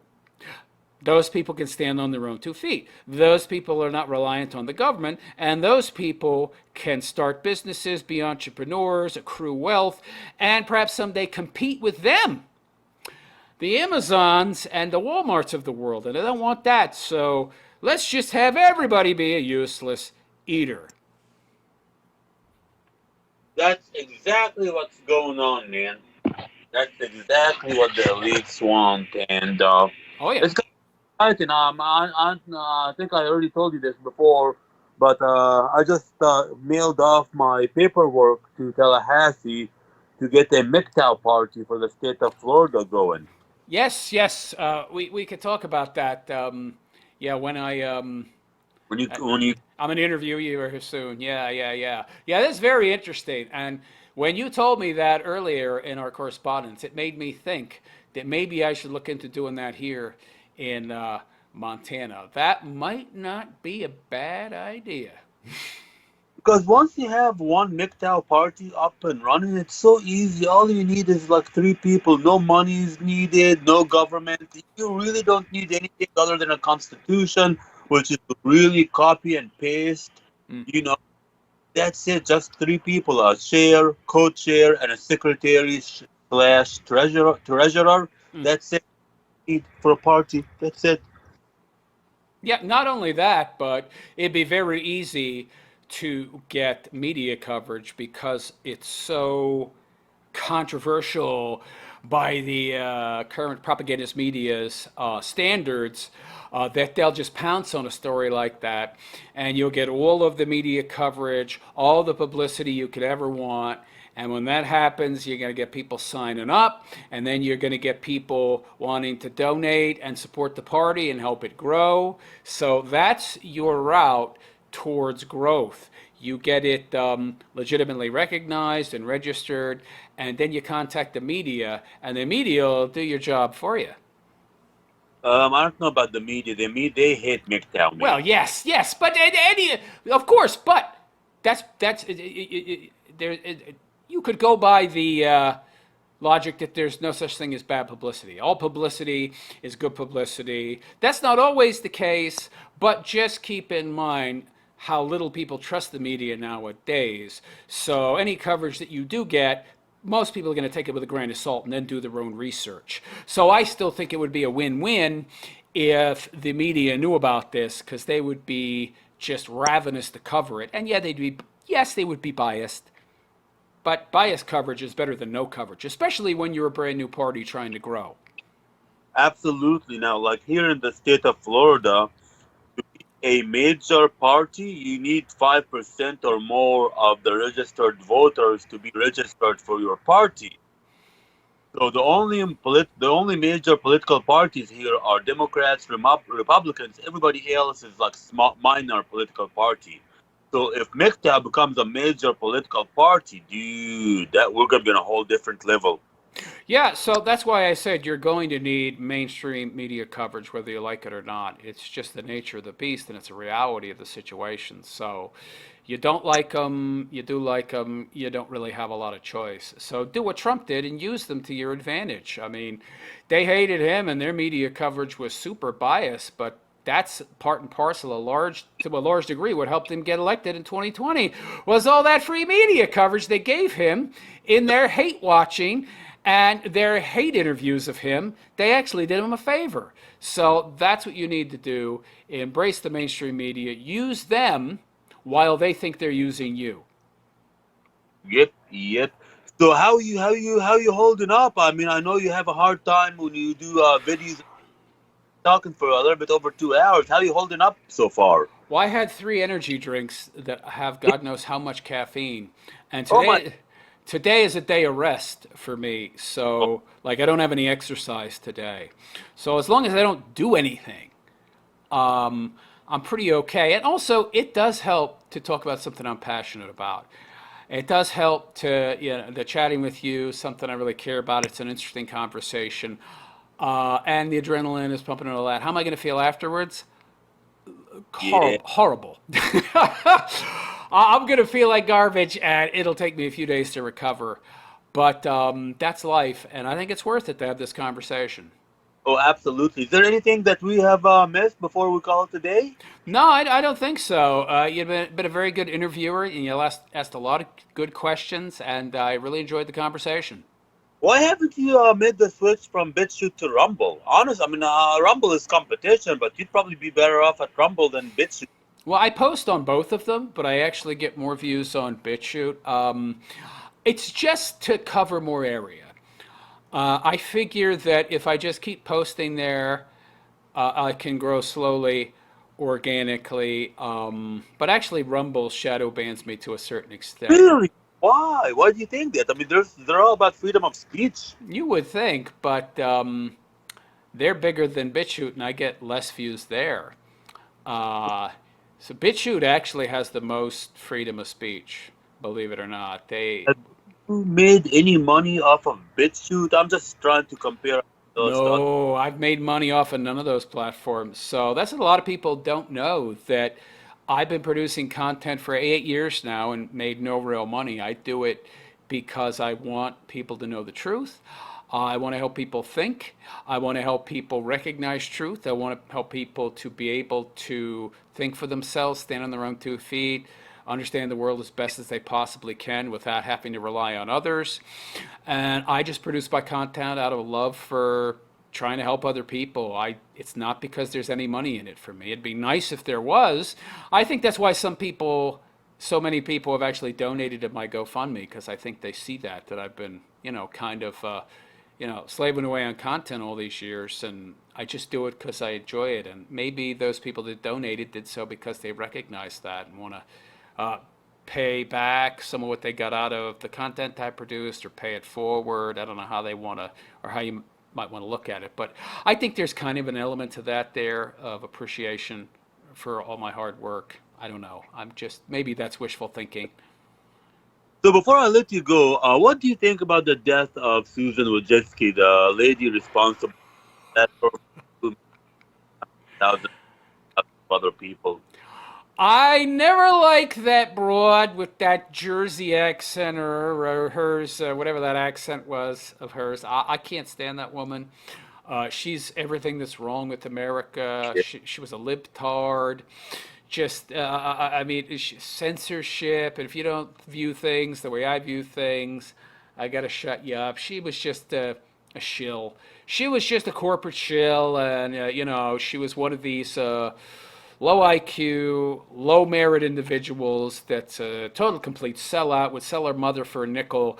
I mean, hey, yeah, I'm your yes man. I'll do whatever you want me to do, so long as you pay me well. Hey, I'm a woman, and I'm of a certain ethnic, religious persuasion background to boot, and so you know. Give me some shekels, and I'll say and do whatever you want me to do. I'll toe the party line, and I'm much more inclined to do so, especially since I have no real talent or merit or human capital to exchange for all those shekels. So, yeah, give me money.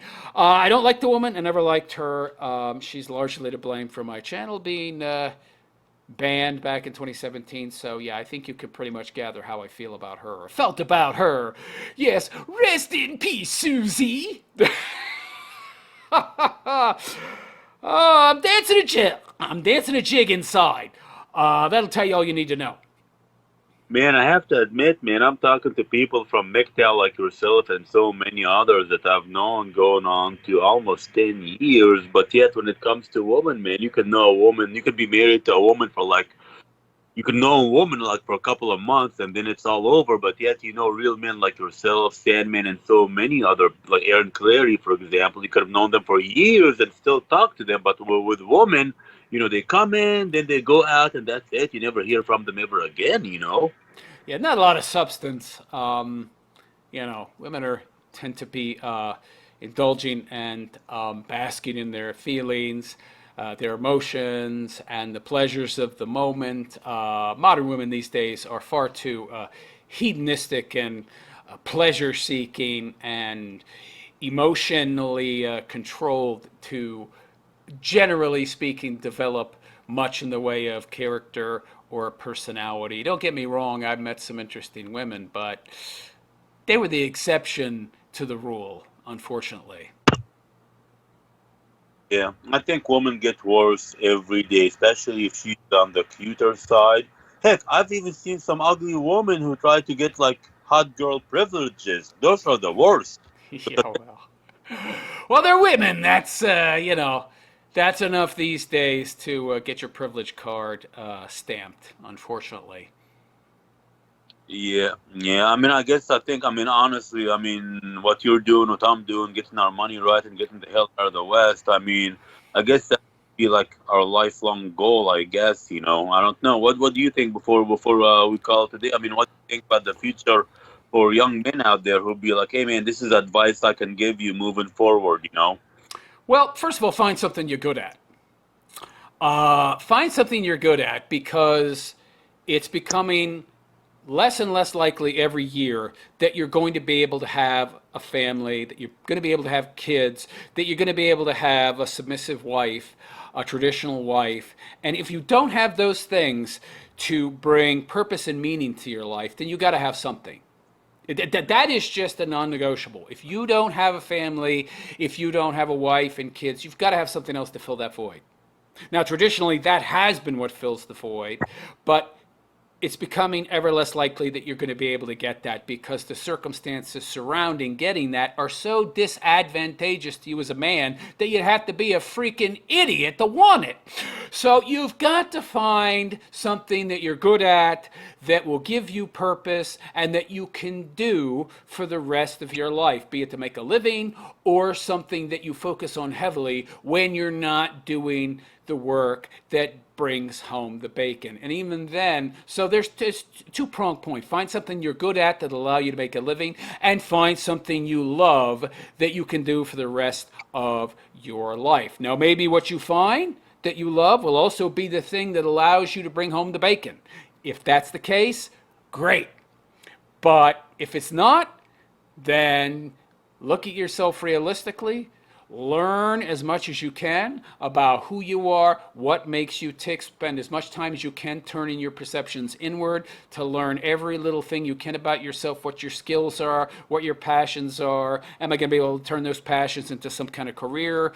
Or is that unrealistic based upon the amount of ability that I am going to be able to attain? Do I have the skills? Do I have the talent to take my passion to a level where I'm going to be able to make a living? Or is that never going to happen? Is that unrealistic? So now I have to find something that I am skilled about something that I'm good at, that can make money, and then I can follow my passion on the side. But whatever you do, you have to develop those two things. You have to find what's going to be able to make you a living, something you're good at, good enough at to support you, and a passion.